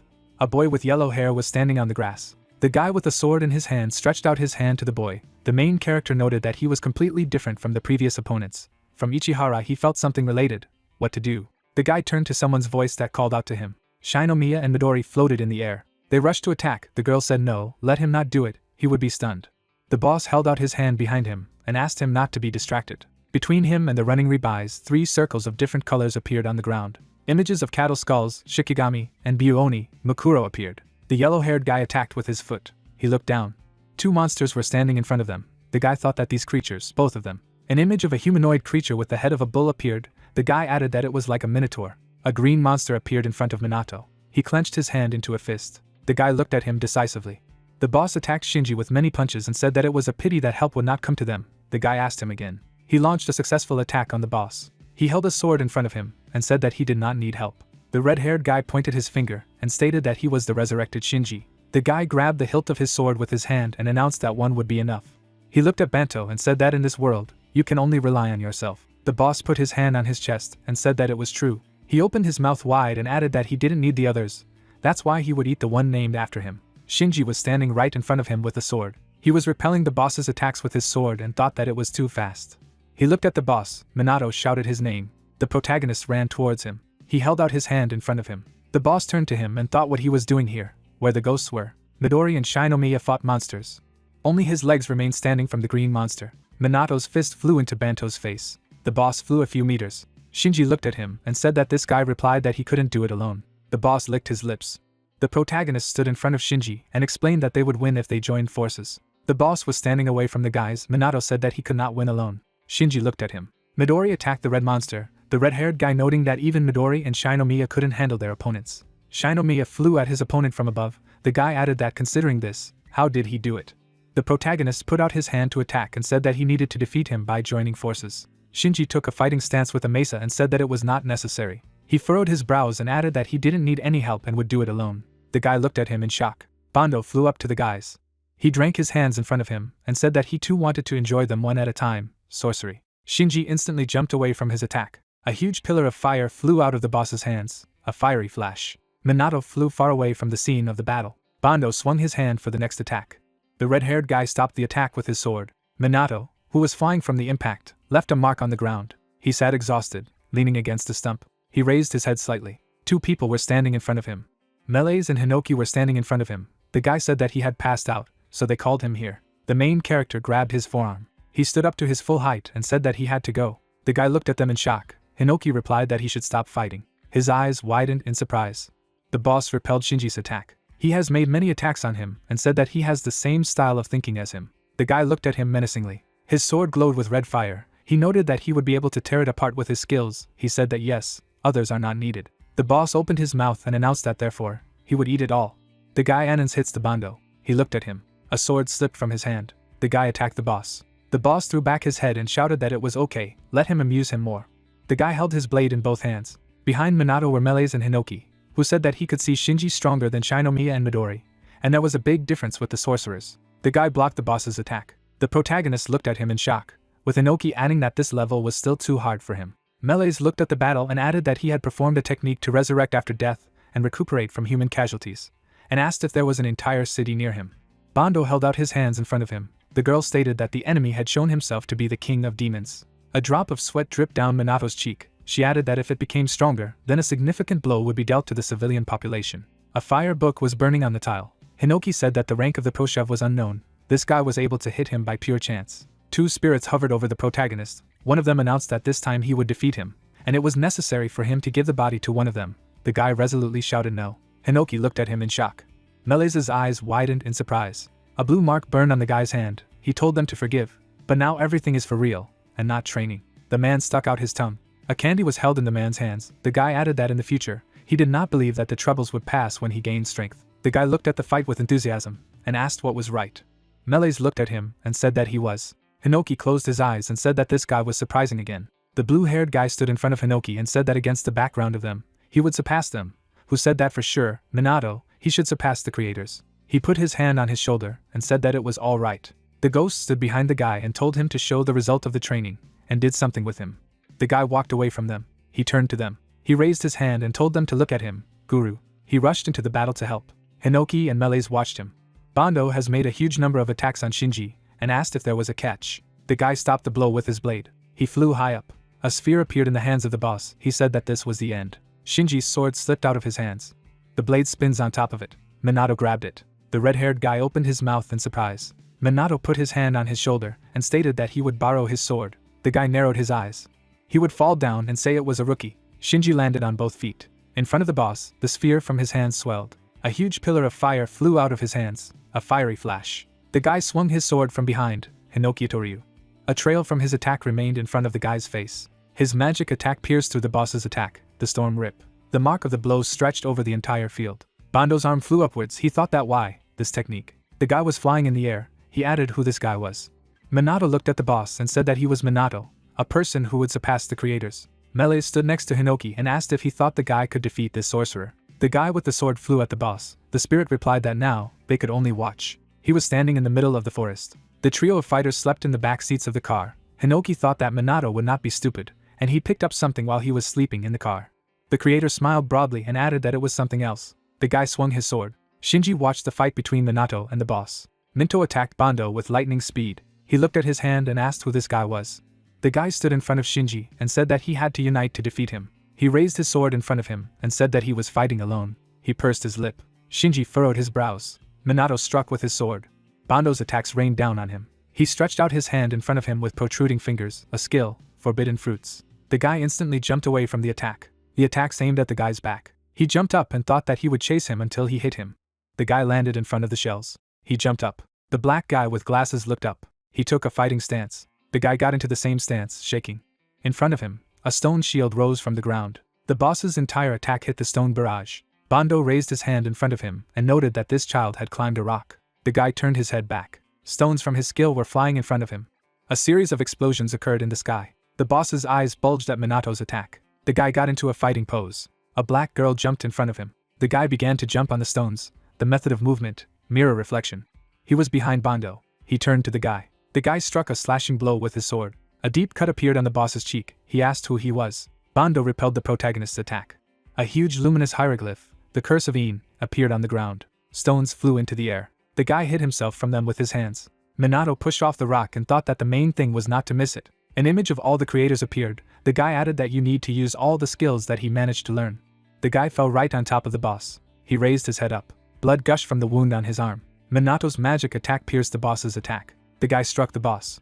The protagonist opened his mouth. The main character pushed off the stone. Banto noted that fencing, taijutsu, magic, movement, the skill level of those guys is high enough, but not enough to defeat him. But this kid. The boss opened his eyes in surprise. He added that such a technique, and how many of them he had. Hinoki opened his mouth in surprise. Melees noted that even for a high-level monster, this was too much. The guy looked at the boss out of the corner of his eye, who noted that his speed continued to increase.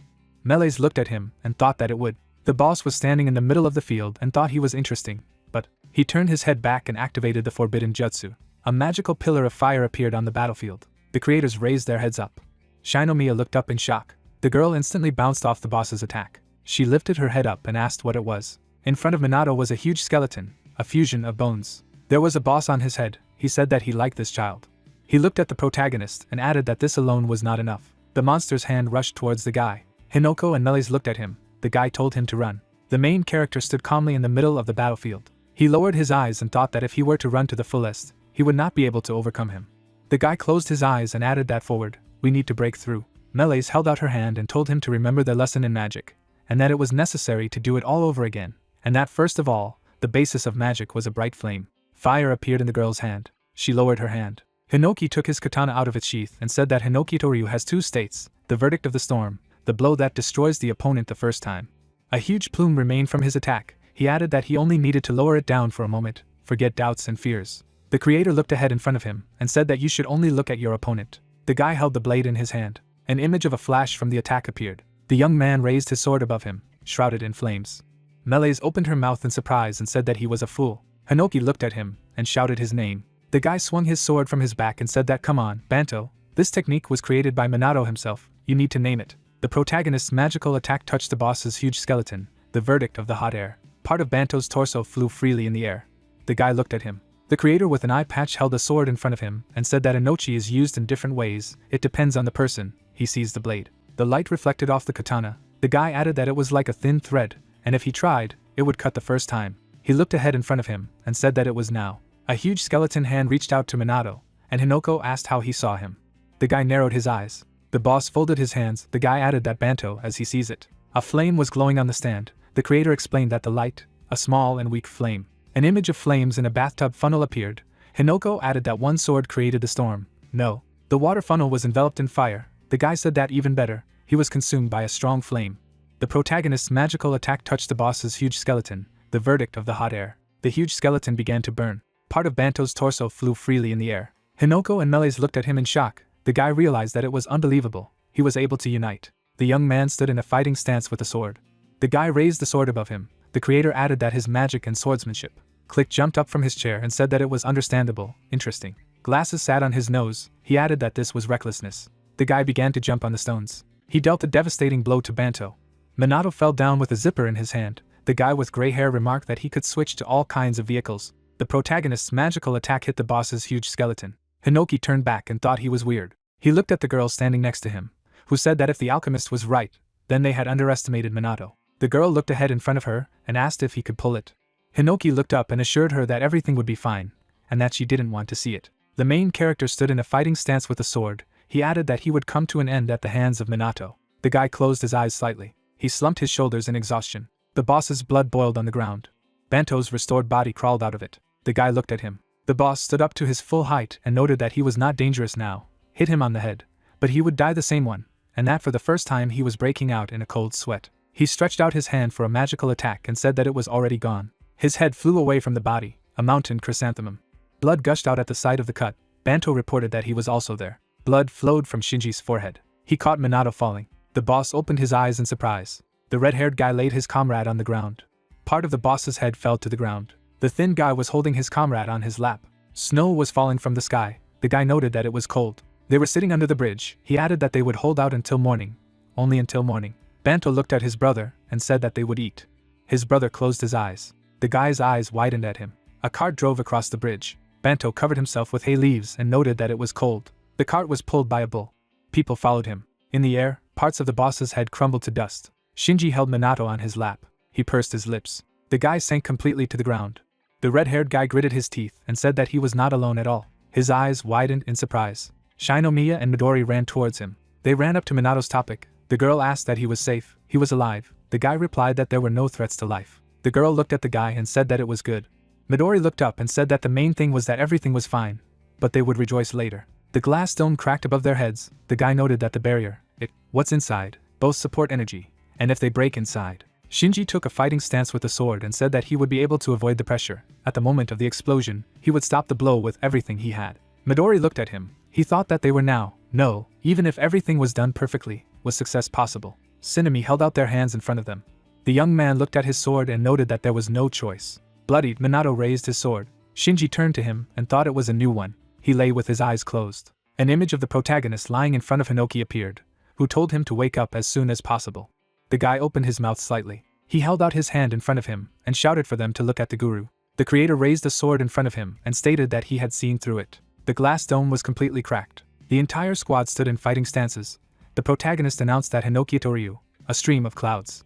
The guy pushed off the ground. 3 guys ran to the dome. One told the captain that it was a barrier. Glass shards collapsed on the guys. Suko stopped. Someone said that they were late. Suko replied that they were not. A pillar of light burst out of the dome.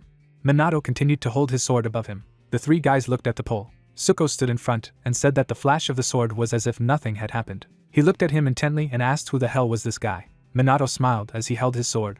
A plane flew in the sky. Ichihara asked what the newcomers were able to prevent a prophecy of an unknown level. Interesting. Japan. Dryly held the sword in his right hand and stated that the final grade was the 2nd level. He tucked his blade behind his back and added that it could potentially be equivalent to the 1st. Ichihara held his leg and said that it was not bad.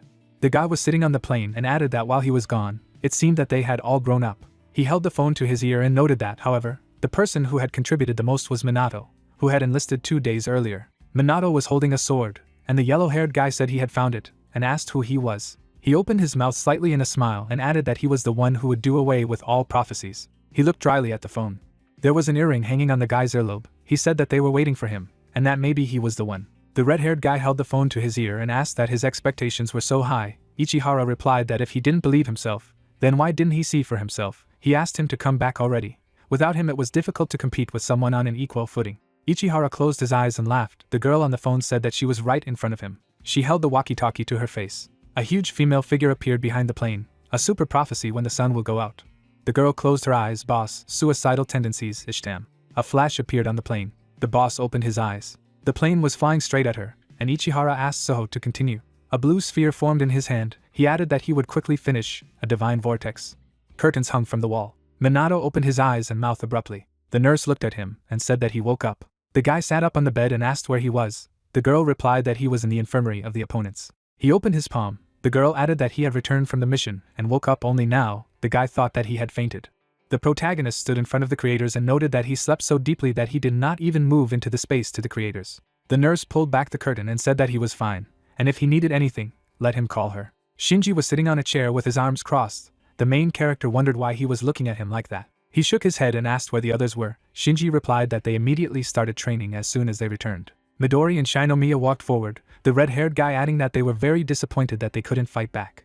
There was a plaster hanging on the guy's cheek, he said it all. Minato put his hand on his shoulder and stated that he would borrow his sword. The fist of the main character flew into Banto's face. The young man stretched out his hand in flight. The guy was lying on his back holding a sword in his hand. The protagonist's magical attack hit the boss's huge skeleton. The verdict of the hot air. Shinji explained that his power is overwhelming. Minato stared at him in shock and asked him for forgiveness. The red-haired guy stood in front of him and asked who he was. Banto held his index finger outstretched. Fangs protruded from the monster's mouth. The guy added that he had appeared 2 days ago and had already defeated a 3rd-rank monster, and then, potentially, the 1st.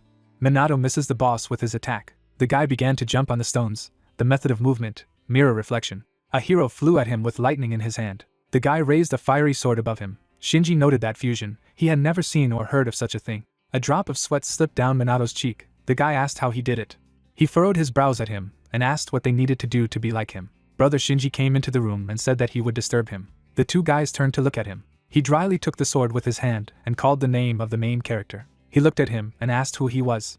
Shinji looked at him and stated that it was his brother. He walked past him. The guy looked at him out of the corner of his eye. Shinji stood with his hands down. Minato looked at Suho and asked what his brother was. Suko swung his sword sharply. Shinji covered his face with his hand. The guy continued to hold the sword in his hand. The protagonist sat in the corner on the ceiling and asked that this was another kind of test. A drop of sweat slid down his cheek. He went down to the floor. Suho said that an ordinary transcendent trainee wouldn't be able to react so quickly. He looked at the guy and explained that it was clear that he had passed. Minato stared at him in shock and asked him again. Shinji stood behind Suho. The guy exclaimed that this was a prevention of confrontations, and he was Suho's captain. The protagonist looked at his brother and thought it was his brother. Suko advised him to rank 1. The guy looked at him in shock. He added that he was temporarily enlisted in his squad. Shinji looked at him out of the corner of his eye. He stood with his hands down and thought, his brother, the captain, and he immediately got to him. He was never even allowed to accompany him. Minato ran after Suho, who said that they would start with a briefing. Shinji's fist was bathed in blood. He lowered his eyes to the floor. There was a sign on the wall that said it was a training ground. Shinomiya stopped Midori's attack with her shield. She threw away her shield. The girl jumped behind Midori.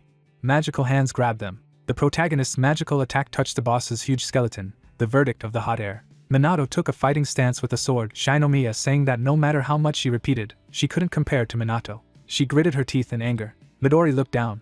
A human silhouette appeared in the doorway. An earring dangled from his earlobe. She said that they were gushing with energy. Ichihara held the carpets on his shoulder and added that he was at home and asked how about fruit chocolate straight from Peru, or alpaca wool carpets. A Panama hat flew off his head. Shinomiya and Midori rushed to him and asked him how long he would be in Japan. He replied that about a week.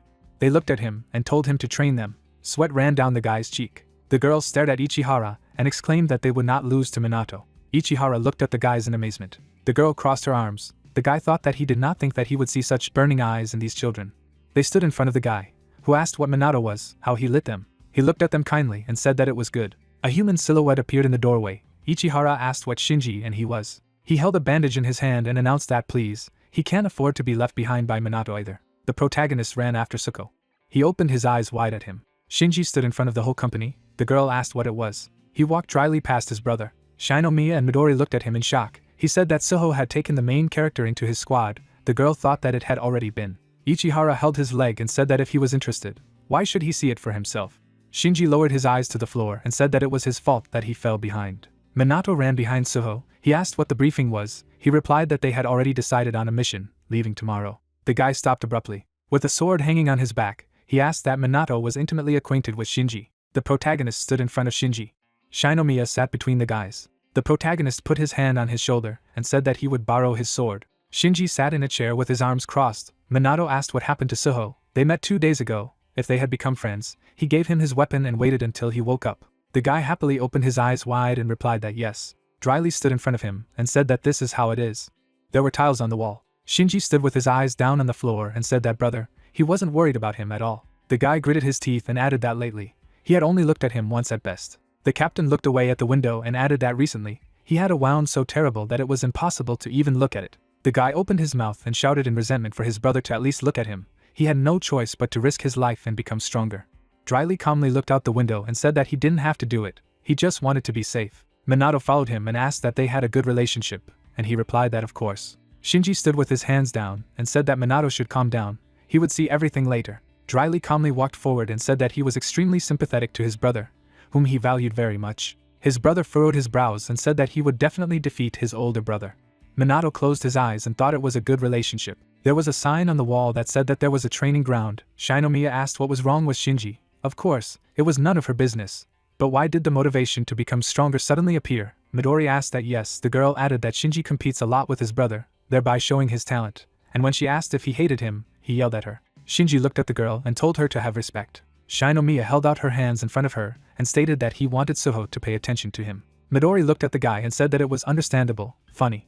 Ichihara looked at him while eating dessert. Midori asked what was funny. Yes. An image of space appeared. The 3 rules of the Suho clan: to be fast, never stop advancing, to get out of a disadvantageous position, the Suho clan. Behind Suko stood 6 people, recognized as the strongest in battle. Among the already existing combat detachments, he consisted of about 7 people. There was a military cargo helicopter flying in the sky. They only deal with prophecies of rank A and above, Kuriyama stated that he was told. He waved his hand and added that about 90% of the squad's forces were in Suko, so sometimes they slacked off.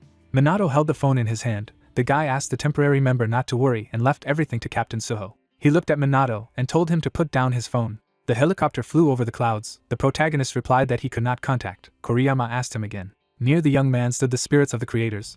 The yelling noted that for sure, everyone was making a lot of noise. The girl took the phone in her hands. Midori said that the message was from Minato. Shinomiya said that she was too, and then sharply asked who he was with. The guy covered his mouth with his hand and explained that Minato is. He raised his head dryly from the phone and asked what the hell he was trying to do. Ichihara looked at their phones and asked what it was. Midori said it was from Minato. A message from Minato lit up on the screen. On the second phone, a message from the protagonist was also burning. On the third phone, a message from the main character was also displayed. Ichihara pointed his finger at the screen and said that it was good. He looked at the phone screen and thought that these were specific instructions tailored to the origins and habits of all 3 of them, things they should learn. The trio stood in front of him. He remembered that they had received a good gift. He stretched out his hand and asked what they were doing then. Why not start?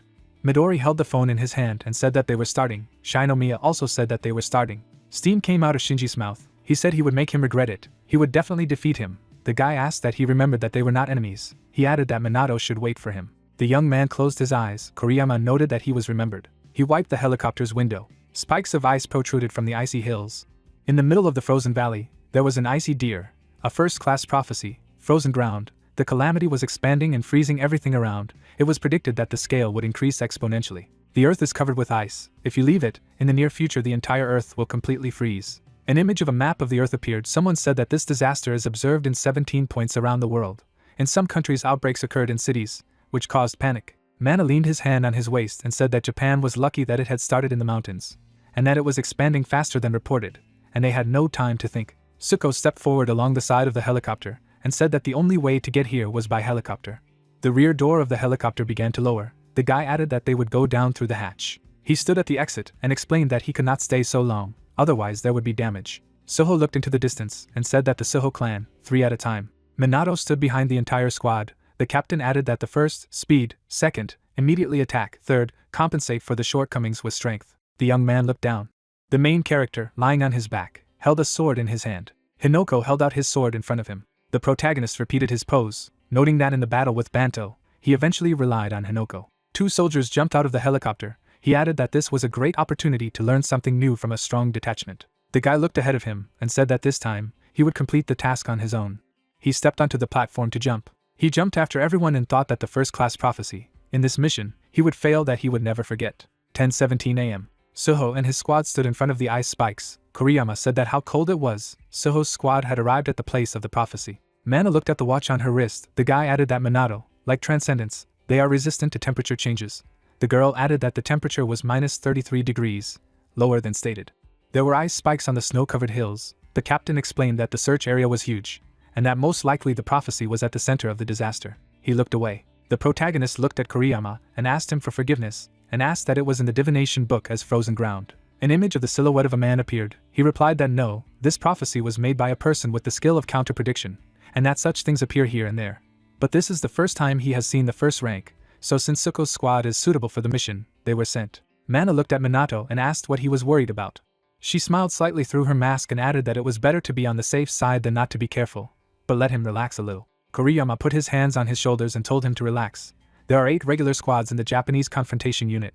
They are assigned to disasters of the first rank. He raised his hand. Mana explained that she had talked about the need to relax. He asked for forgiveness. He looked up and reported that his radar had detected the enemy. Minato looked at him out of the corner of his eye.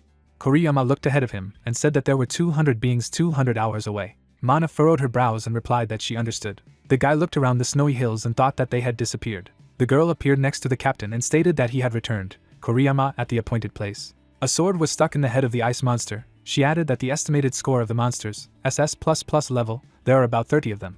He looked dryly into the distance, and said that he would gather everyone together. Mana waved her hand and replied that she understood. Suko's squad attacked the ice gargoyle. Minato stared at them in shock and thought it was cool. Kuriyama looked up and reported that his radar had picked up the enemy.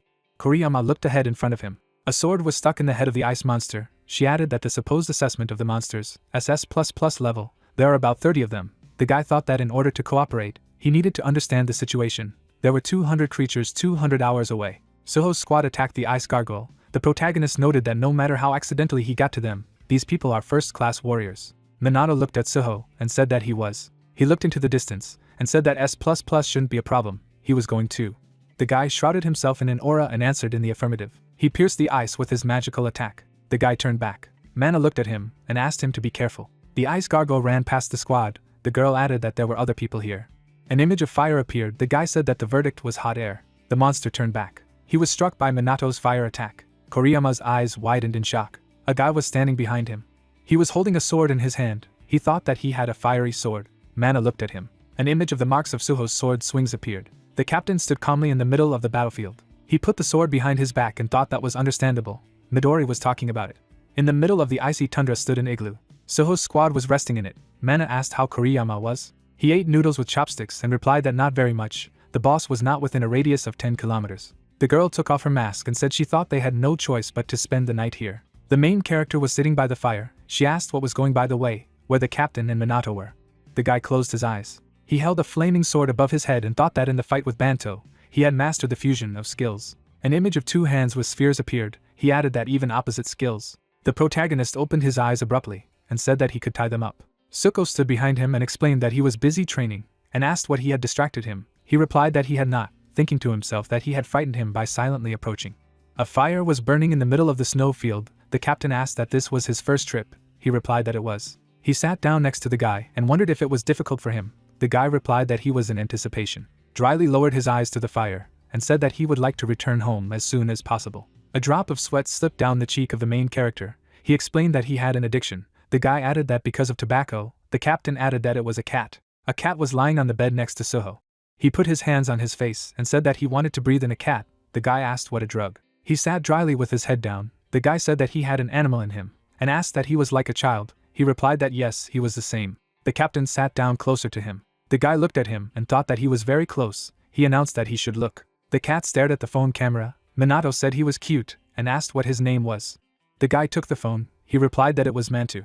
The cat frowned at the camera. The guy asked what was wrong with her. Look at the photos. She missed her so much. The captain replied that not at all. An image appeared with everyday situations with a cat. Suko noted that no matter how much he cleaned, the clothes were constantly in hair, the walls were all scratched, and he was scarred. And she also did not like to be held in his arms, and so on every day. The captain held the phone in his hand and said that she did not open her heart to him. She looked so much like Shinji. The guy thought that he loved cats so much. He looked down and added that someday he might be able to be close to Shinji as well.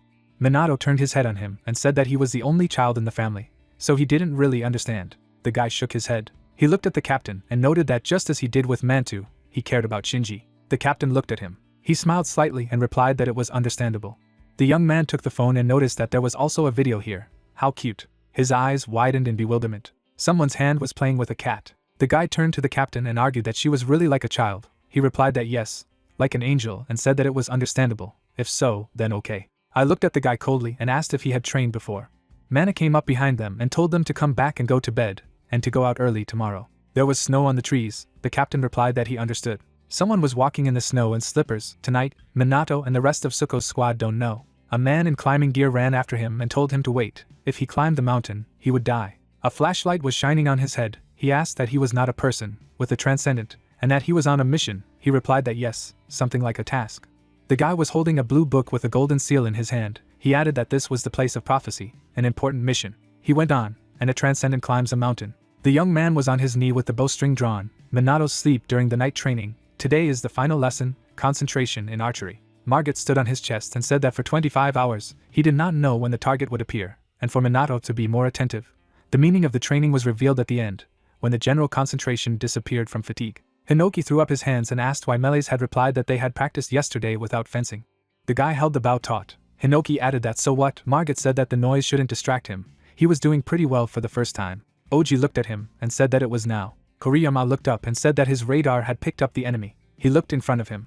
A sword was stuck in the head of the ice monster. She added that the estimated score of the monsters, SS++ level, there are about 30 of them.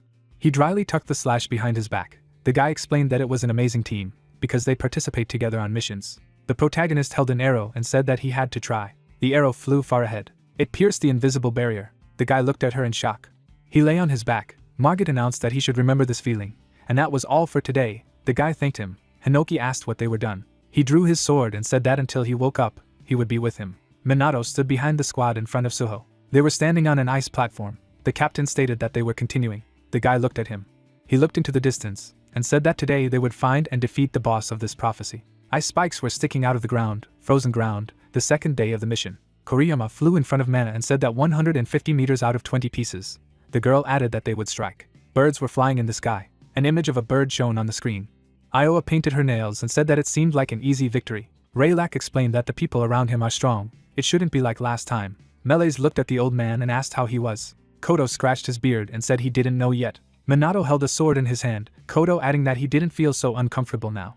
Suko's squad stood together. Someone shouted that the cleansing was over. The captain said he thanked him for his efforts. An image of the starry sky appeared. Suho asked for a report from Koriyama, who replied that 2,000 from here. A strong recoil, probably the boss. Ice spikes protruded from the ground. The guy noted that it was approaching. He looked up and said a collision in 10-9, no.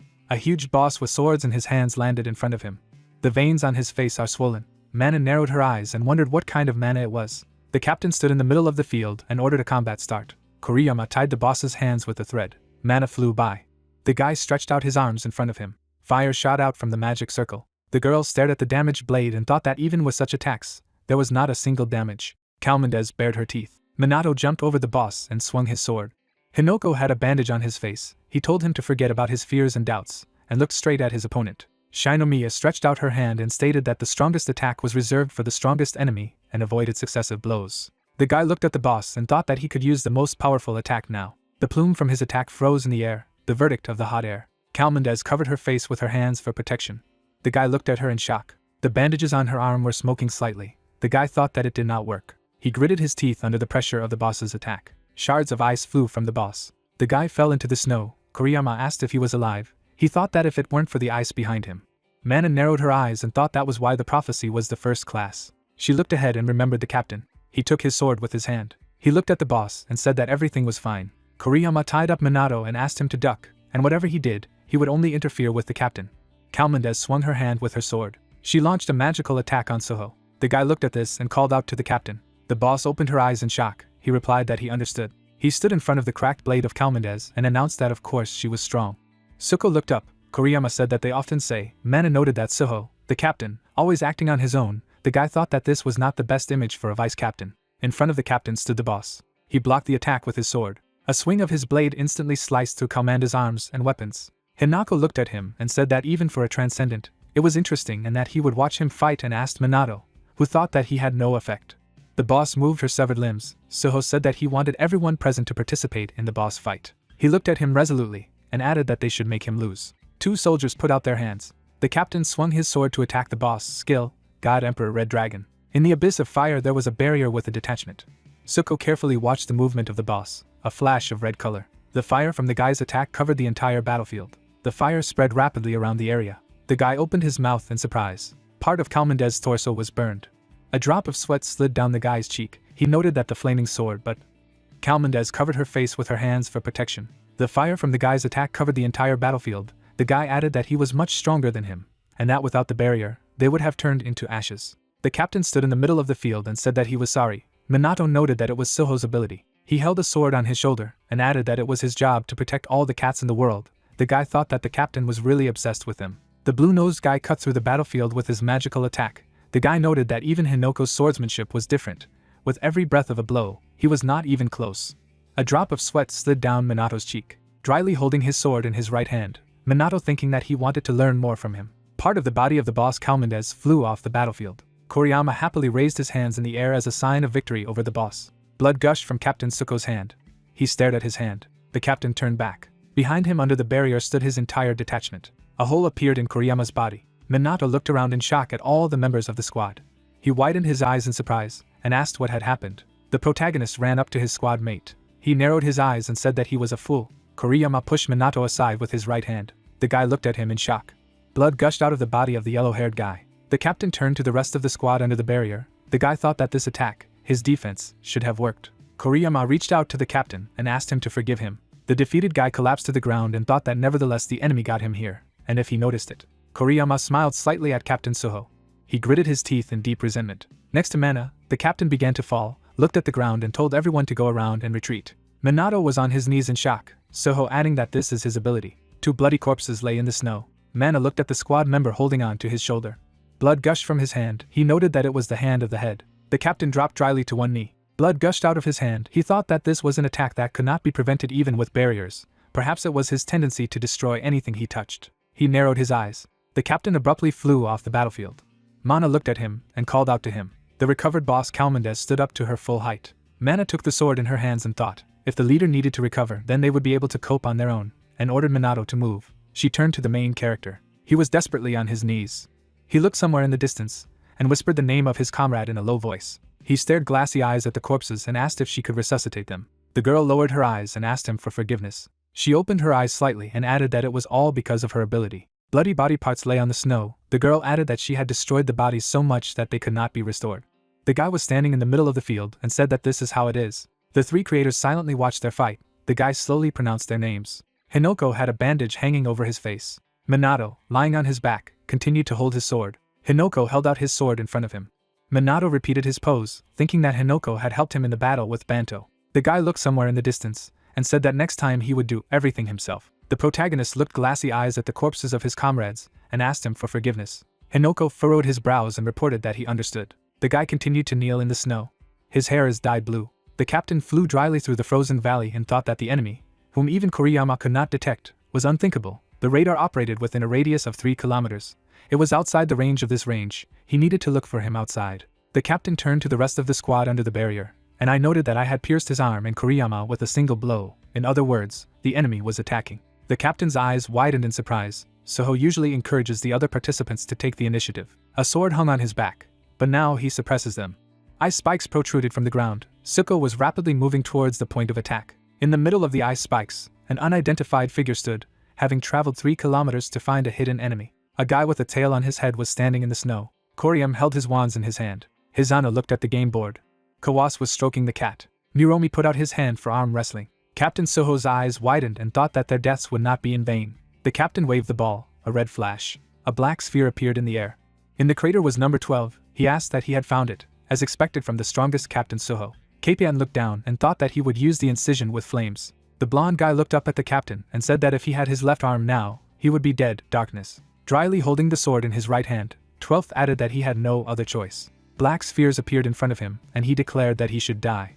Dryly swung his right hand with a sword to attack. With a swing of his sword, he lifted the snow in front of him. 12 looked at him in shock. Behind him, Captain Suho appeared with a sword. He attacked him in the neck.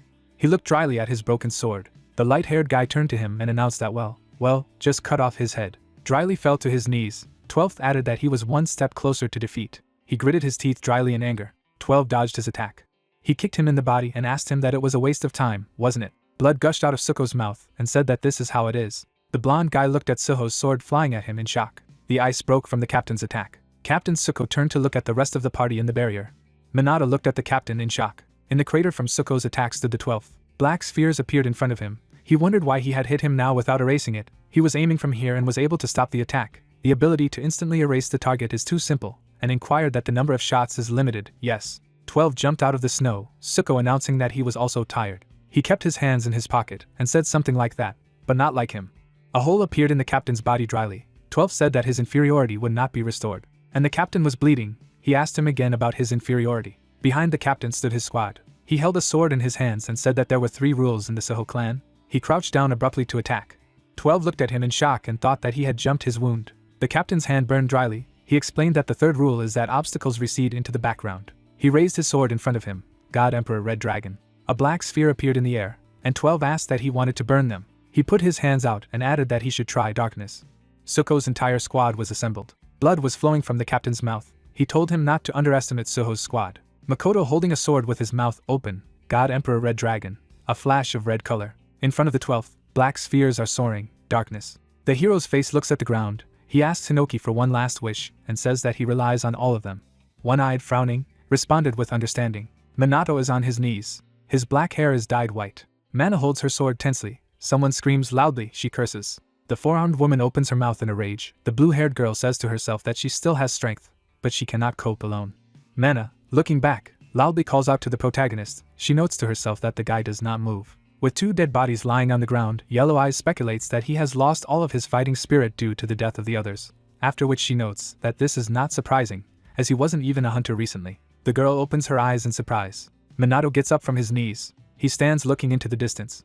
The wind tears the hood off Mana. She pronounces the name of the hero. The guy kicks down the 4-armed monster. Isla lifts her glowing yellow leg behind the hero. The blue-haired girl looks at Minato in surprise. He slowly walks away from his teammates. Behind the hero appear his teachers. They claim that he can leave the rest to them. Makoto's body is covered in fire. He raises his sword behind his back. The guy's swings create flying blades out of fire. A fiery slash. 12 dodges the attack. His face is sweating. He notes to himself that it was close. An image of the interaction of darkness with fire appeared. The blonde thinks to himself that even if he attacks a fire strike, it will still recover. After which he notes that he can only use darkness at a certain distance. 12, sweating profusely, mentally makes a guess. It triggers 2 realms of darkness. Makoto dodges the attack. The red-haired man, pushing off the ground, mentally notes that now is the time to attack. He cuts off the blonde's hand. The guy, opening his mouth wide, declares that the situation has turned against the 12th. The blonde smiles. He kicks the swordsman's hand with his knee and rejoices loudly. Blood escapes Makoto's mouth. A guy with a circle on his chest, holding on to a severed limb, claims that the red-haired man made a mistake, because he still has a hole in his body. 12's right hand is burning in the fire. He says that he was exactly the right moment to attack with darkness, because he knew that the guy would want to strike at close range. Makoto rushes forward with a red plume behind, the blonde declaring that the swordsman is indeed strong, and always chooses the best technique, and all his strikes are breathless. He adds that despite this, he is easy to read. The blonde man stands in the center of the crater. The swordsman raises the wind with his vertical swing. He attacks a light guy with a sword on his back. 12, smiling broadly, declares that victory is his. The red-haired man is breathing heavily. The blonde, reaching for his remaining hand in his bag, says that in other words, the swordsman's defeat was a foregone conclusion from the start. The blonde man shows a blue book and claims that it was in it that the prediction was. Makoto, staring at the book in amazement, makes a guess about it out loud. An image of a red book with a golden symbol appears. The swordsman is surprised to declare that it is a book of prophecies. 12th opens the book with a smile. Midori and Makoto stand in front of a golden diamond. A group of unknown people are in front of the golden circle symbol. The blonde man reveals that if there is an organization that prevents prophecies, then there will inevitably be those who fulfill them. The swordsman's face sweats profusely. He is silently surprised at the existence of the organization. The blonde man, holding the blue book with his remaining hand in front of him, declares that he is one of the apostles of the apocalypse, and adds that he is the 12th darkness. He continues to look at Makoto and says that he is the one who will fulfill the prophecy. The swordsman, holding his sword to the ground, asks why the deadly prophecy should be fulfilled. The 12th, closing the book, asks if they will let him go if he tells. The red-haired man swings his sword vertically and sends the blonde man out. The blonde man looks at the deep cut on his shoulder. Makoto, watching his opponent's wound, says to himself that he lost, and adds that there should be no more tricks on his part, after which he thinks that his strength is running out. The swordsman is covered in fire. He is convinced of his victory, the red dragon. 12, smiling, puts his hand back in his bag. In his palm there is a small blue bottle. The blonde opens the lid in the shape of an angel. His body shines with a bright light. Makoto squints. 12 hits him in the face with his right hand. The body of the red-haired man is forcefully imprinted into the post. The red-haired man looks at the blonde man in surprise. 12 clutches his regrown right hand, and the swordsman remembers in amazement that it was gone. A blue bottle with an angel cap is revealed. The blonde reveals that it is an artifact, and adds that he did not want to use it, as it is very valuable. Makoto makes a fire cut. 12 blocks the attack with darkness. He unleashes a series of punches on the red-haired man and thinks to himself that he is an idiot since he has fully recovered. An image of many monsters is shown. The swordsman is silently amazed by the artifact, and adds that the artificial artifacts are so powerful that they are stored in the Tower of Time, after which he is surprised that someone possesses such a thing. 12, smiling, kicks Makoto in the side. Blood is flowing. The red-haired man lies on the ground. The blonde declares that he lost. A red stream flows from the swordsman's mouth. He reaches for the sword with his remaining hand. Makoto's parents smile. He realizes to himself that he still has something to fulfill. A boy holding a soccer ball with tears. Young Midori smiles. A lot of people in black robes are smiling happily. The protagonist, smiling, tells the swordsman that he is an only child, so he does not really understand, and asks about the fact that the red-haired man cares about Shinji as much as he cares about Mantu. Makoto, smiling with blood on his face, says that Minato was right. The wounded guy grabs his sword. In his memories, he gives his brother a cat. Shinji reaches out to meet the Fluffy. The swordsman raises the blade behind his back to strike. The guy's palm is destroyed along with the handle. 12 creates many dark spheres and bids farewell to Makoto. The red-haired man is on his knees. The hero destroys the pillar behind the blonde. A drop of water falls on the protagonist's palm. He clenches his fist with a bright blue symbol. The teachers shine a yellow light behind Minato and tell the 12th that he will pay for the white-haired boy's tears. The swordsman, kneeling without both hands, is silently surprised by the appearance of the main character. A large blue glow emanates from the hero. Makoto suspects to himself that it is not him, but someone else. 12th observes the protagonist. The red-haired one notes that he also noticed the changes in the hero. A dark sphere appears. The blonde says to himself that there was only a boy in front of him. But now he is no longer a rabbit driven into a corner, but a bloodthirsty hunter ready to kill. After which he thinks about the best solution in this situation. The blonde loudly demands not to move. 12's left arm separates from his body, declaring that if the hero moves even a little, he will kill the swordsman. The bright guy makes a surprised face from realization. Looking at the hero, he thinks about the fact that he did not even blink an eye, and asks himself how it happened. 12's hand falls down. He wonders to himself when Minato even managed to do this. The protagonist holds a sword near the ground on bent legs. In his right hand is a broken blade. Hinoki, standing next to the white-haired guy, states that this was expected. The clique next to him talking about how they are brandishing a sword. A man in glasses, raising his hand with a bright yellow symbol, talks about his turn. A wave of metallic color rises, the highest alchemy. A lot of metal weapons circle around the hero and the gray-haired man. A man in glasses talks about the creation of weapons. The clique, taking a serious look, declares that it is ready to create it as long as they wish. The hand of the 12th with a blue glow is restored. Hinoki, observing this, aloud assumes that he has regeneration. Melee's next to him says that this is a rollback.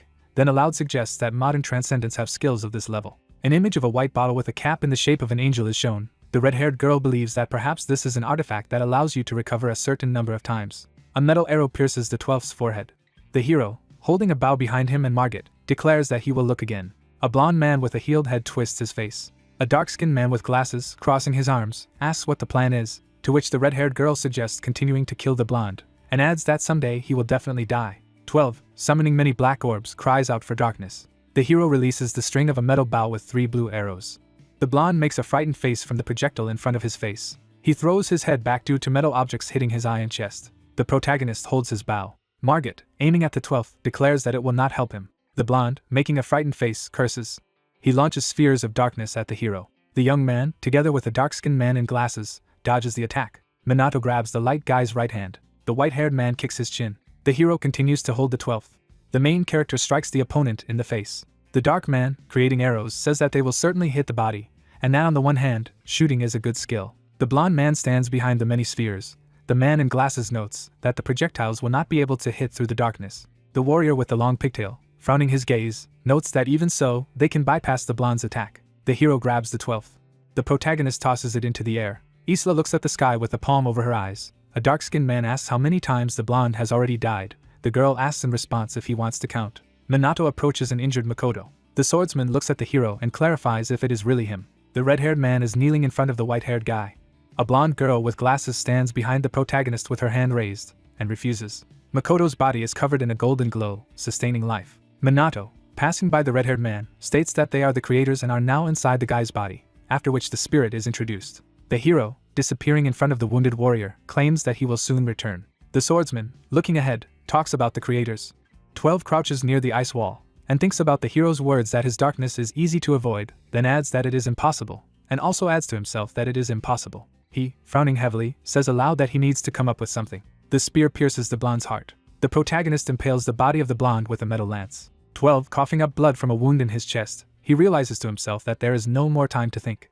The muscular woman shifts her gaze and asks if they will shoot the light guy until he dies. Melee's responds with a denial. The blonde man lands on the ground near a spear and a block of ice. The green-haired woman agrees to the red-haired girl. 2 yellow flashes appear. The hero, sealing the 12th in the ground with a bright light, talks about how problematic he is. Isla, being behind the protagonist, asks how many pieces the blonde needs to be shredded for him to stop living. The blonde's right palm lies on the ground. A fully recovered guy with a pigtail is breathing heavily. As he runs away, he thinks to himself that he must spit on the kid and that he must hurry to kill Makoto. 12's face is sweating. The red-haired man continues to kneel. The protagonist, sitting on the ground in front of the swordsman, tells the blonde that he is too late. Minato smiles widely. The blonde man, watching the white-haired guy, wonders aloud what the guy tells him to look at more closely. The main character, together with Inoki behind his back, swings his sword. The protagonist inflicts many blows on the guy with circles on his chest. 12's face was cut in half. The symbol of the golden circle appears. The blonde thinks that he has dedicated his life to fulfilling the prophecy, and adds that he cannot die now. A huge shark opens its mouth in front of the blonde man. He says to himself that this immense power in front of him makes his heart shrink, then adds that the fear he threw away has reappeared. A blue glow is shining. The guy is thinking about the prophecy to which he devoted his life. Putting his left hand into his bag, he declares to himself that for the sake of this prediction he must throw away all fears. 12 takes out a bottle with yellow contents. Minato and Hinoki make a surprised look. A blonde man with a severed hand scatters sand from a vial, an artifact of a cage of time. The hero is inside the golden bars. Blood covers the earth. The blonde man claims aloud that he has run out of time to regenerate. He opens his mouth wide, silently rejoicing that he did it, and managed to do it at the last second. Hinoki looks up, and Melee states that it is a cell created by an artifact. A red-haired girl creates a glowing green ball in her palm, and asks what they will do. A one-eyed man looks at 12.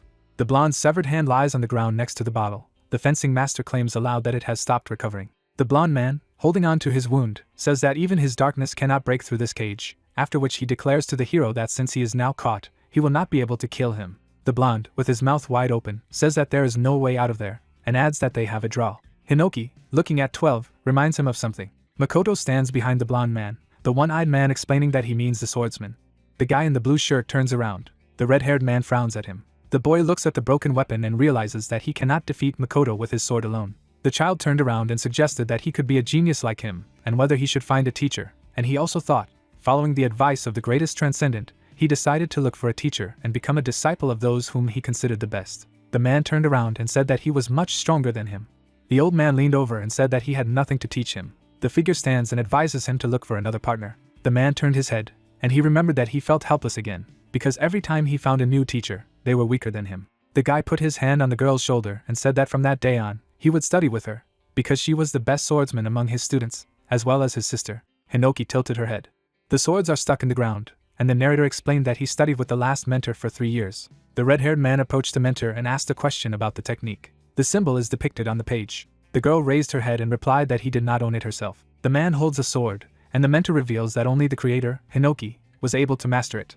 Makoto looked at the book. The teacher stands in front of the young man and says that she has nothing more to teach him, because she taught him everything she knew. The guy raised his head and asked how he could get stronger. The girl closed her eyes. A picture of a flower appeared, and the tutor said that his talent was great, but even so, after so much training, he was just a bud, and added that he could find new mentors, continue to fight and cultivate, but he would not be able to blossom as long as he was alive.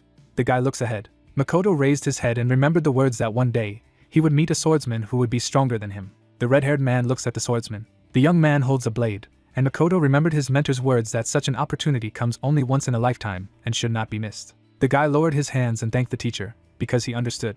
A red aura enveloped the swordsman's body, who realized that this was happening now. The girl turned and asked what he was doing. The man looks ahead. The swordsmen are standing. The protagonist raised his head and said the name of the red-haired man. A golden sphere surrounds the youth with a blue aura. The sun illuminates the building, the main department of the training camp. The guy lowered his head. The red-haired man looks ahead and tries to figure out what it is. The guy is trying to hold back his energy. The girl stands and shouts what this rumble is. Light enters through the hole, and someone has spoken Midori's name. An aura surrounds Makoto's body. The opponent raised his head. For a moment, the 12th's heart froze. The captain lowered his head like a swordsman. Makoto was nothing else. The man looks ahead with horror, but for some reason, the feeling that he will be killed did not disappear. The long-haired man turned and addressed the hero. The trees are standing, and the man explained that it takes only a moment for a person to blossom, in the most literal sense of the word. The swordsman stood there, and the mentor continued to wonder if it would happen when his body was fully strengthened. The old man turned around, and Hinoki added that he would open up when he mastered all the techniques. The girl looks away, and the man said that this can happen and when he reaches his limit. The captain is standing without hands, and the mentor summed up that as for Makoto, his time is now. Hinoki raised his head and said that the hero should remember this moment. The protagonist looks forward. The red-haired man exhaled. Makoto stands in front of a flower. The captain swung.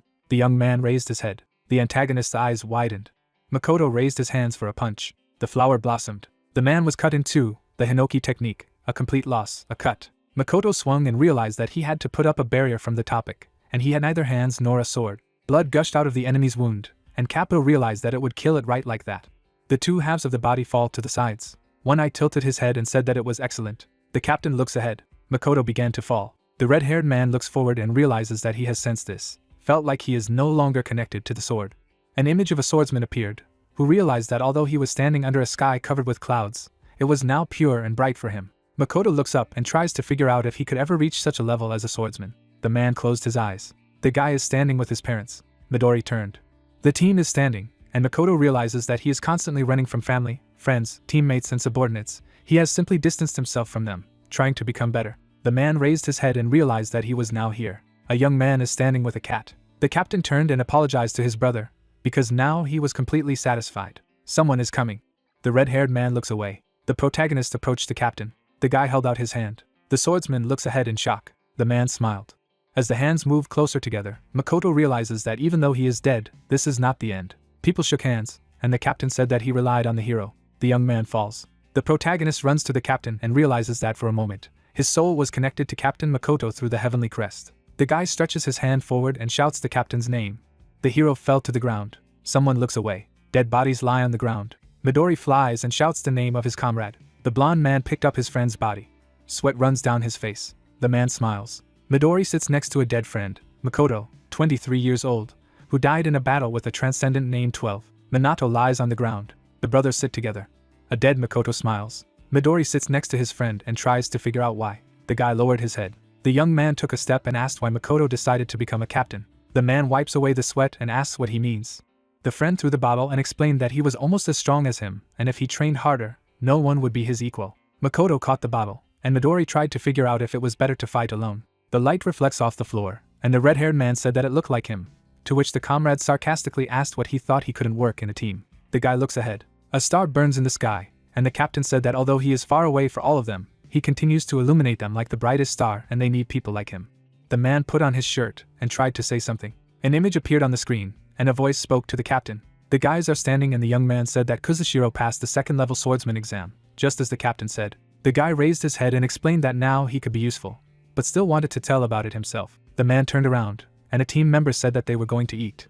Makona looked up and realized that he loved his boys. The guy looks at the captain, who added that he would like to take care of them until he dies. The man took a step forward and says that it is happiness to meet them in your life. The guy lowered his head and said that while he was walking here, he met his comrades. The figures are standing, and the Midori revealed that only 2 of them survived. The young man put his hand on his friend's face. The blonde man turned around and said with tears in his eyes that he had done his duty as a captain. A dead Makoto smiles, and his comrade adds that he did something he couldn't. The young man hugged his friend and congratulated Makoto. The body lies on the ground. The protagonist is lying. The swordsman looked at the hero. The girl raised her head and said that it was dark. The pink-haired woman looks forward. The hero is on his knees, and the girl guessed that he believes that the current situation is a consequence of his weakness. An image of the protagonist's acquaintances appeared, and the pink-haired woman explained that everyone experiences the death of partners, friends, family, because even the creators went through this difficult experience. Someone stretches out his hand, and the narrator continued that as a result, a wound appears and all that remains is to look at the backs of the departing friends. The long-haired man looks down, and the girl said that most of the time no one can bear it, and they closed their hearts. The man approached the guy. The hero lowered his head and said that he would not fight anymore.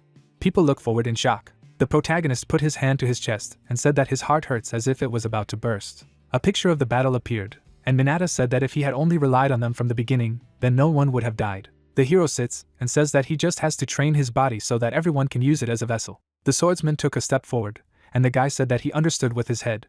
The young man raised his head. The captain held out his hand. The protagonist shook hands. The young man looked at the palm and said that when the captain held out his hand, it was so hot that it even burned. The hero turned around and explained that he trusted him. The guy raised his head and added that he wanted to live up to his expectations. Chubby looks forward. The bespectacled girl began to cry. The lizard raised its head. A dark-skinned man wipes away his tears.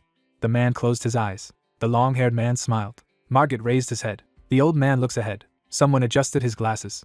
The man tries not to cry. The girl looked up. The pink-haired woman opened her mouth. The long-haired man smiles, and the protagonist said that he no longer thinks that he will ever get better than the creators, because they surpass everyone else every minute and second. The guy raised his head.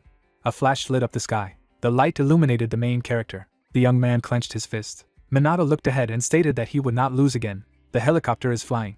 People drag their comrades. Midori is carried by Makoto. The young man closes the bag with the captain's body. The man took a step and said that everyone was ready and only Midori remained, to which the latter replied that he would return alone. The girl turned and told him to be careful. The guy picked up the phone and turned to Mikado. The young man looked at the book and told them that Makoto had left them. The symbol is depicted on the book, and Midori explained that his enemy was the 12th apostle of the apocalypse, and added that the report with permission could wait. The young man looked furiously ahead and said that he was hunting them, and Mr. Midori did not return again. People fight against the backdrop of a volcano. 1 month later, in Amitakiyama, Nagano Prefecture, the red-haired man took a fighting stance. The guy made a lunge. The young man raised his hand to strike. The protagonist used a piercing blow. Shinji exhaled. People are standing in the water. The hero looks at his hand and realizes that he stopped his piercing blow. The guy grabbed his opponent's hand. Minato threw the opponent over. Shinji flies down. The red-haired man struck, kicked. The young man blocked his leg with his hand. Shinji looks ahead. The protagonist swung for a kick. Someone tilted his head and shouted for them to stop. The children look at their mentor. The girl crossed her arms. The portrait of the captain is standing. People in costumes stand at the funeral, and the protagonist explained that Makoto's death was a big scar on the hearts of each of them. The hero looked away. The red-haired man looks forward. Shinji stands in front of a portrait of his dead brother, and the guy said that among all those who came to the funeral, only Shinji did not leave the photo of the captain. Minato walks down the hallway. The young man raised his head. The red-haired man took a step. The young man raised his head and noticed the hero, and someone meowed. The cat is sitting in the carrier, and the protagonist realized that this sound was made by Mantu. Shinji raised his head and said that the hero knew that his brother had a cat. The red-haired man lowered his head and said that he didn't know anything.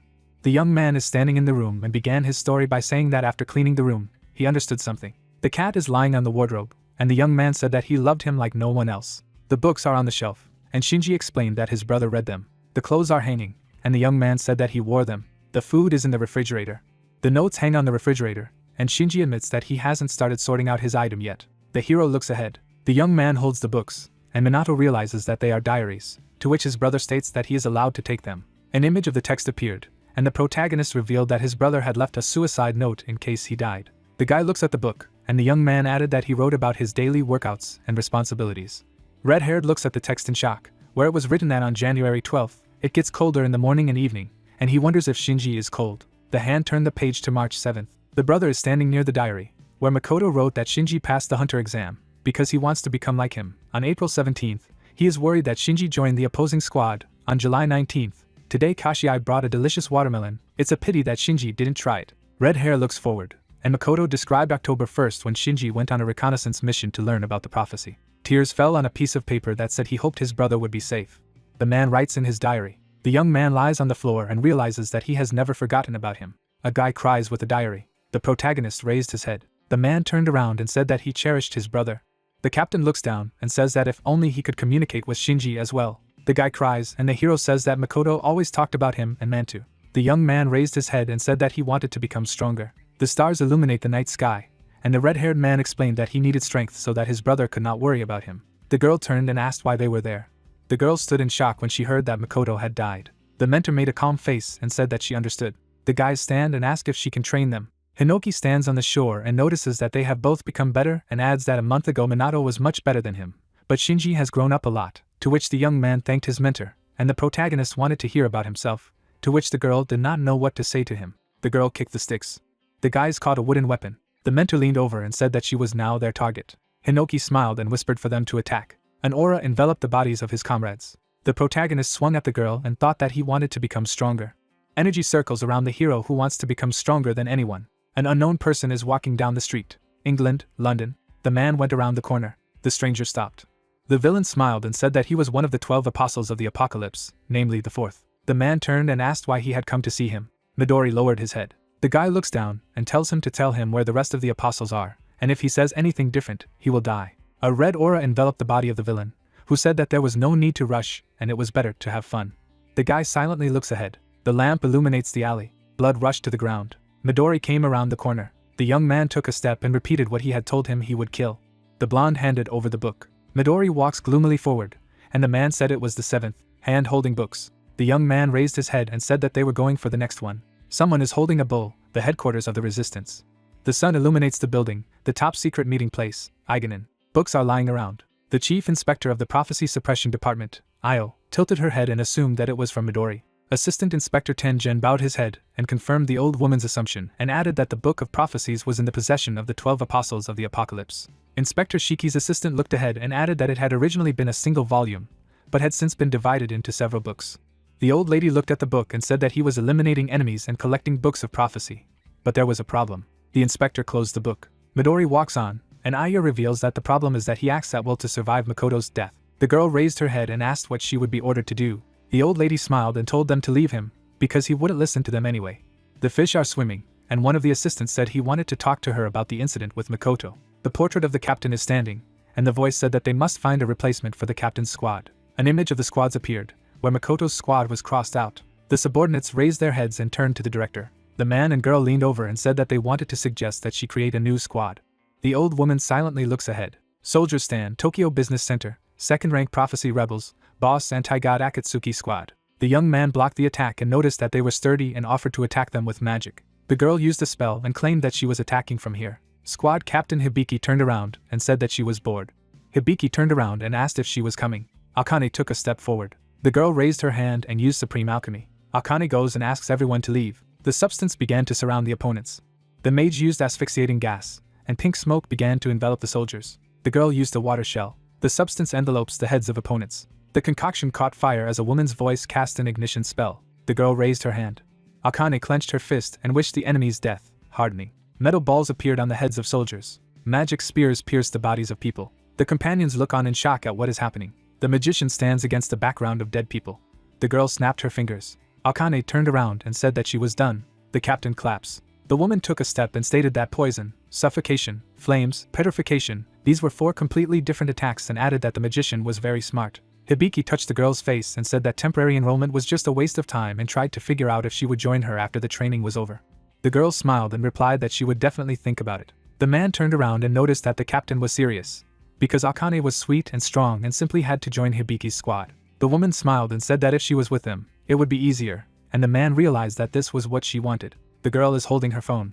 Akane raised her head and told Kannagi that the 7th lesson, complete control of the 3 states of matter, had been completed and asked him to send her the next assignment. Smoke rises from the mouth of the volcano. The guy picked up the phone and noticed that she was fast. The young man raised his head and at the man's words that this was the 7th lesson, asked if it was possible to conduct the next lesson about 3 things at once. The bespectacled man took the book and said that it would be as he said. The girl tilted her head, and the hero replied that he would send it soon. The building is standing, and someone asked the interlocutor if he had heard that Hiko was on the 8th errand, Ta Korazawa, Saitama. The creature raised its head, a second-rank prophecy, a sacred beast that destroys the earth, a boss, a sphinx, a devourer. Silhouette destroyed the boss with 1 blow. Haitohara looked at his fist and said that he had succeeded in the 8th lesson, the flash blow, and the beak strike. The captain of the Kichiro squad raised his head and praised Hikataro. People throw the young man and shout that he must join them. The guy looks up and thinks about where to step. The girl looked to the side and said on the phone that she would not lose to him, and she would defeat everyone. The protagonist leaned over and added that Shinji was gradually getting better, and he was not sitting idly by. The hero looked to the side and said that she was trying hard. The girl lowered her gaze. The cat lowered his head doomedly, and Shinji shouted why he only liked Minato, to which the young man replied that the red-haired man himself was scared to death of her. The cat holds the young man, and Akane asks if they have heard of the formation of a new squad. The girl looked to the side and said that due to the fact that Captain Makoto's squad was destroyed, it was decided to create a new unit, and the captains are chosen from those who have achieved significant success. The young man smiled and said that there were many people coming to this place. The protagonist opened his mouth in surprise when the girl announced that he had already been chosen. Haitohara smiles, and Akane reveals that they've already discussed it. The girl raised her head and said that it was Minato's squad and wanted to know if he liked the name. The young man smiled and replied that it sounded good. The protagonist rose from his seat and tried to comprehend what she had said. Minato opened his mouth and asked the interlocutor on the phone that he would be the captain. Shinomiya put the phone to her ear. The black-haired guy asked why he should be the commander. The guy with a mobile phone opened his mouth. His interlocutor said that the resistance has a dream. The papers are on fire. The girl said that the resistance wants to destroy all the prophecies that exist in this world. The short-haired guy looked to the side. A girl in black clothes stands still. The girl in the dress froze near the cathedral. Shinomiya said that this was her wish. Minato looked at the ground and thought. The girl on the other side of the phone said that this desire was at the heart of her personality. The red-haired guy frowned. The girl with purple hair folded her hands in front of her. The protagonist put his hand on Makoto's shoulder, and Shinomiya said that a captain must have a strong will to lead the entire squad. The girl with 2 ponytails closed her eyes, says that the protagonist has all the makings for leadership. The protagonist opened his eyes. The guy in the headphones closed his eyes and told his girlfriend to come back. She says that she has to go, and says that Minato thinks about her words. The hero objected. The volcano is smoking.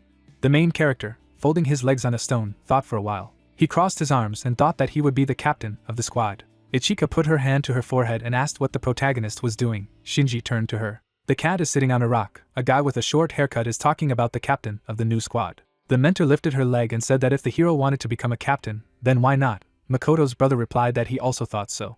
Minato closed his eyes. The woman with the ponytail looked away and thought. Melees looks up and asks if there is anyone to consult with the main character. The group standing near her objected. Isla raised one of her eyebrows. The green-haired woman looked to the side and said that she had only mastered martial arts all her life. The dark-skinned man frowned and said about the role of a leader. The Hinoki opened his mouth and said that he did not know anything.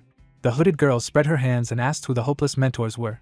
The man with the armband objected that she was too. The long-haired tutor turned around and said that Lion must know something. A boy in green robes writes with a pen and says that he did not have time for this. The creator, the one-eyed man, objected. The creator, the strategist lion. The green-eyed boy opened his mouth and said that they already had someone who could help him with this. The man in the kimono looked away and was surprised. A stick flew into Minato, who was sitting on a rock, and the woman stepped on the water and called out to the main character. Ichika goes to Minato. She orders the hero to start training until he falls off his feet. The teacher opened her mouth and ordered the protagonist to go down to the water. He obeyed. The hero jumped into the water. He remained standing on the water, the method of movement, holding on to the rings of water. Ichika threw a stick over her shoulder and said that he already knew how to stay on the water. Minato leaned down, and the master asked how he had managed to achieve this, since it usually takes 6 months for even a qualified transcendent to reach such a level. The man with the bandage stepped onto the water and told the protagonist to repeat. The protagonist grinned and said that he had to train even when he was asleep. The hero opened his eye. Ichika swung her stick and created a purple trail. Shinji stepped back and was surprised. The mentor pointed her staff forward and said that she advised her to turn on her brain quickly, otherwise she would force it to concentrate. The protagonist, clenching the weapon in his hand, prepared to defend himself. The man in the kimono froze in place and said that she was really a suitable candidate. Melees knitted her eyebrows and concluded that the teacher was strong among modern transcendents, indeed a descendant of Hinoki. He replied that he was more like a brother, since he had no descendants. The red-haired guy raised his hands, the one-eyed man thinking that she was also training Makoto. The sword-wielding warrior looked up and said that the master was the rightful heir of her generation. Ichika raised her punching stick, a Hinoki style. The main character, dodging attacks, jumps on the water, devouring a snake. Hinoki opened his mouth and was surprised. The protagonist jumped to the side of the blow and thought that the teacher was serious, the sword of purgatory. Minato clutched the staff in his hand. The woman, grabbing the weapon in her hand, rose into the air. The kimono warrior smiled and said that this is another unknown technique. She came up with a technique that deals damage over the entire area. The mentor placed her staff on her shoulder and addressed the protagonist. She stood up and asked her opponent how he had avoided this attack, since he did not know these techniques. The guy in the white t-shirt twitched his eyebrows. Ichika asked if he had adopted such skill from the creator. The protagonist takes a fighting stance. The mentor says that she is worried. She opened her mouth and said that the hero was thinking about becoming like Makoto. The main character curled his mouth. The man who raised his sword behind his back concluded that Minato could become a captain. Shinji looked down and thought that the hero had been thinking about it all along. The main character's hands gripped the staff. He thought that then he saw Makoto with his own eyes. An image of people fighting appeared. The protagonist thinks that Makoto was the most outstanding captain of all. The hero narrowed his eyebrows and concluded that he was really thinking about it. The opponent said that there was no need for this. The protagonist looked up. Ichika opened her mouth and shouted for him to watch. Minato blocks the whirlpool of water, a style of Hinoki Tengu dance. The woman waved a stick and talks about new attacks. A guy with dark hair closed his eye. The teacher said that her attacks were created based on the techniques of the creators. Hinoki stands on a mountain of enemies he defeated. His mentor thinking that she cannot become like him because he is on a completely different level. The warrior with the bandage turned his gaze upwards. The woman mentally said that she had to be inventive to get even a little closer to his level, and for this she was honing her style. Minato opened his eye and concluded that it would take some creative work to get close to such a level. Standing on the water, he clutched his staff in his hands. Makoto holds a sword in his hands. The main character said that he does not know what the captain was like, but he was the best in the role of commander. Shinji looked down and thought that a hero wouldn't be able to be like him, but if he continued to improve, then he would achieve anything. Minato froze in place. Ichika opened her mouth and shouted. "Isn't that so?" She pointed the weapon at the protagonist, and said that he should not think about whether he could become like Makoto. The main character stands concentrated. The teacher asks what the captain left him. The red-haired guy held out his hand. He shook hands with the man with the mark on his palm. Minato opened his mouth and reported that the captain had left him a future. Ichika smiled and said that her opponent was in a good mood. She took a fighting stance with the protagonist, and replied that she would train them for the sake of the future. Minato raised his staff to strike, and the teacher told him to attack. The two warriors crossed weapons. 2 weeks later, the resistance headquarters. The building is standing. Hibiki pointed her finger at the tablet and pondered. Todoroki asked that this was the list of candidates for the role of commanders for the new squad. Shinano, who was smoking a cigarette, replied that yes, it was mostly recommendations from the captain and the executive director. He has a tablet with candidates in his hands, and he says that this time they are very surprising. Ichika and Minato are printed on the paper. Trees stand near the windows of the building. A man near the trunk says that he made his way without any problems, and the exam to choose a new captain will begin in 3 days. The gold emblem is sewn into the clothes. Eva put the phone to her ear and told the boss not to worry, because the captain of the new squad would be her, a member of the 12 apostles of the Apocalypse Eve. A man shrouded in energy tries to lift another by stretching out his hand. It was said about the ability to pervert the man Eve, one of the 12 apostles, which allowed him to replace the person he killed. The building is depicted through broken glass. When the plot told that his goal was to become the new captain of the opposing squad in order to destroy the organization from within, the apostle turned his head to the side, reasoning that Midori was killing the 12 apostles one by one. The watch is shown in blood. It was reported that he had already overcome half of it. The young man frowned. It was explained that it was impossible to defeat this monster alone, and only the survivors of them remained. Eva put her hand to her face. It was said that only to sow discord in the organization itself. She understood that this was all. The apostle looked forward, saying that everything was for the fulfillment of prophecy. 3 days later, the guy stood in front of people in the field, ordering everyone to line up. It was a large-scale training ground for the fighters. Tenjin looked ahead, shouting that the qualifying exam for the new captain of the squad was about to begin. A diagram appeared depicting people of different colors.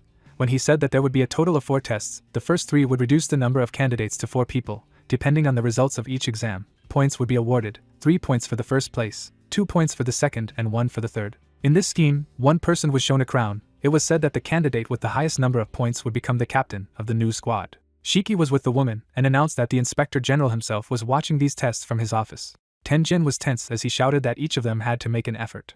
The men in the ranks took the order. Minato stared silently in front of him, wondering what all these people wanted so much to be the captain of the new squad, anyway. Red eyes burned behind the young man's back. He wondered why everyone was looking at him. 8 participants were known. Koki put his hand on his neck, wondering if there was the one Midori had brought, some special one, asking what he was thinking.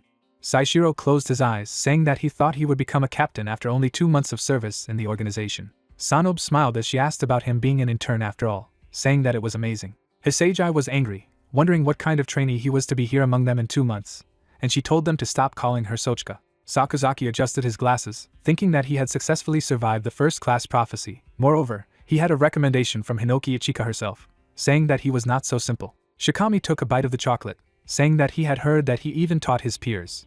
Kanem crossed his arms, wondering if he had become a mentor to Akane, if he was cuter than him. The plot told that Eve from the 12 apostles turned into one of them. Kannagi Minato's Special Forces squad, the protagonist, closed his eyes, reasoning that everyone else is accompanied by their captains, and only the teacher Ichik is missing. A smartphone was shown with messages saying that she overslept. If she lost before she got there, she would dump it into a volcano. The young guy was hanging on the rope upside down as the young man reasoned that he was finished. If Ichika's teacher said she would do something, she would definitely do it. It had happened more than once. The girl pushed the boy off the cliff when Minato realized that the content of the tests was not yet known. He was upset, looking down, thinking that at least until she arrived, he had to hold out. The man announced that they were starting tests. The young man was not ready, asking again. The guy ran forward as fast as he could. Shinji rushed forward, asking the teacher if it was really training. She replied that it was, telling him to move. There was surprise in the boy's eyes. Ichika warned that if he hesitated, they would let her through. The girl sat on Shinji's back, talking about Minato's victory. Tenjin was calm as he announced the magic power measurement test. In front of the young man, magic was blazing. The hero stretched his palm forward, conjuring, and Minato's first place was announced. The guy cried, saying that he broke everything again. Apologizing, Saishiro was surprised, asking about the fact that the measuring machine was gone, took 5th place. Sakazaki, who took 3rd place, corrected his points, assuming what it meant to be an upstart. Sunbei with 2nd place asked. A radar was depicted saying that super geniuses with tremendous physical or magical abilities were very rare, and thought to specialize in magic. The guy looked away, noticing that he was the same as Shikami. The young man squatted, looking away. Shikami took 7th place, clenched his teeth, understanding what he was talking about. A summary table was shown, announcing the second trial. Tenjin looked at the crowd, talking about hand-to-hand combat, that the candidates would have to choose an opponent and fight each other, and whoever wins gets 2 points. The man made a call about who would be first. The young man raised his hand, calling Minato. Shikami smiled mockingly, offering to fight. He talked about the strongest in hand-to-hand combat, and the same upstart. The plot told that when he was 2 years old, enraged lions with pink manes ran at the woman with the stroller. It was said that he was trapped in the face of monsters that broke out of the crack while remaining in the stroller. The mother knelt down, clinging to the carriage. The baby's hand was illuminated by magic.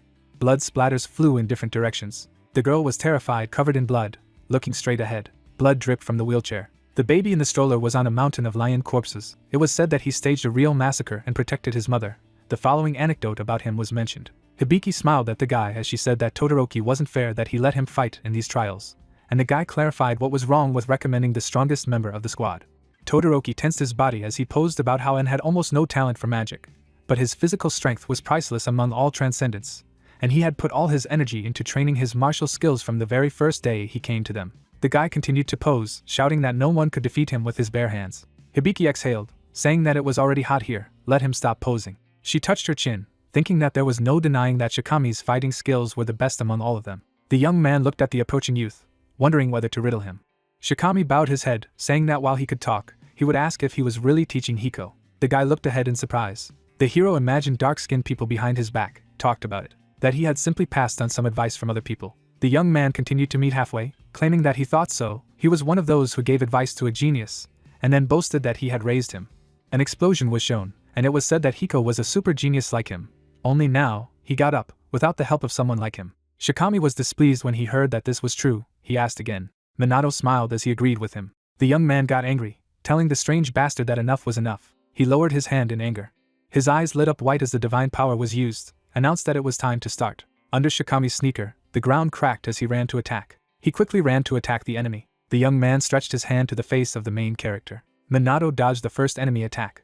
A bright flash occurred behind him. Koki clenched his teeth against the bright light. Todoroki tucked his hands behind his head, shouting that this was how En should be angry, pointing to the rampage. The young man's eyes glowed with white light as he attacked. Minato sharply dodged each of his attacks. The protagonist's face was illuminated by magic. The young man rushed forward, using Kodo style, grabbed him by the arm. The hero turned him over, slamming the scoundrel to the ground with his head, taking advantage of the touch of tenderness. Clouds of earth and were scattered to the sides from the impact. The guys opened their mouths from what they saw.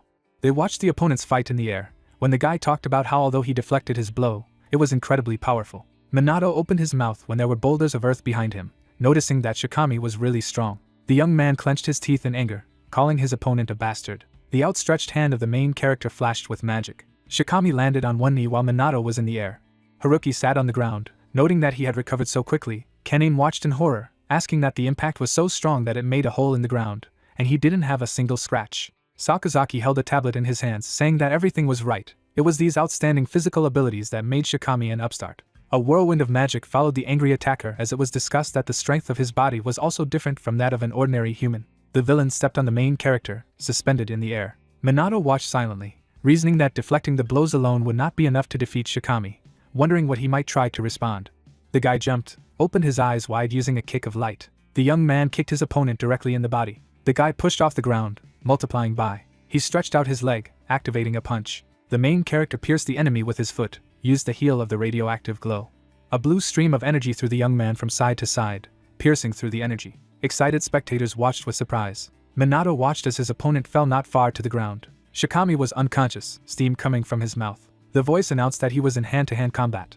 The guy looked away when he was declared the winner, who received 2 points. The dark-skinned people rejoiced at the victory. Hisagi smirked as she said that no matter how you look at it, he seems to have surpassed Shikami's physical abilities, asking Sakazaki for information about how Sakazaki didn't say he jumped out with magical powers. The guy typed on the computer, thinking that he didn't think that Minato had such advanced combat skills. He pressed the key, realizing that he hoped that if he was not touched, he would fall through somewhere. Sakazaki tensed, chasing away thoughts in his head that he could be a hindrance to him. In his half-open eyes, the silhouette of a young man could be seen. The young man opened his eyes silently. Minato sat next to his opponent, conjuring magic, listening to the fact that it was better for him not to move. The main character with the girl behind his back stared at Shikami, explaining that he was now healing his wounds. The young man closed one eye, saying what kind of nonsense it was. He had a lot of magical power, and he was physically strong, specifying that he could also heal. Minato lowered his head as he listened to the fact that he was almighty. The young man was kneeling in front of the corpses of people as it was said that no matter how advanced the skill was, he still couldn't revive a body that was too damaged. The guy smiled, looking at the light, replied that he did not, because many things were beyond his control. Shikami expressed his displeasure when he heard that he might get up. Not far from the rivals, a big explosion thundered. The young men watched in surprise when Minato indicated that this was the final hand-to-hand fight. The young man was furious, asking about the fact that he was final, and how long he was passed out. The hero replied that about 5 minutes. He explained that after them, everyone quickly divided into pairs. Koki strangled Kanen when he said that the fighting had begun almost at the same time. Sanobe cried on her knees as smoke poured from Asahina's palm. Minato opened his eyes wide, noticing that the two couples had finished quickly, but Hisagi held out her palm in front of Sakazaki when it was said that the two had tightened. The guy in glasses stood in a straight stance. The girl shouted his name in fury. She struck one blow after another, asking questions about what he thought was strong. Wasn't he, thought all so skillful, and therefore calm? Hisagi used her mana to throw him aside, shouting that she was just about to do so. The girl was heading for the attack, exclaiming that if he didn't have something outstanding, then he was just another replaceable pawn, and being able to do a little bit of everything was not what made a captain look good. The young guy adjusted his glasses, thinking, answering that, unfortunately, he did not share the opinion of what a captain should be. Blood splatters were shown when it was said that the jump out of the Special Forces squad, such geniuses with outstanding talents could not be repeated. Even if ordinary people were assigned to them, they would not be able to keep up with them, and sooner or later death would overtake them all. Sakazaki claimed when the protagonist stood behind him that the ability to flexibly respond to any changes in the situation with high experience in all areas would increase the survival rate of the entire squad by at least 1%, and he aspires to become such a captain. People in black walked near portraits of people. The young man looked away, mentioning that by the end of the battle, the entire squad must not be allowed to die. The main character listened in surprise to how it happened at Captain Suho's. Shikami began to knead his fists, addressing the bespectacled man.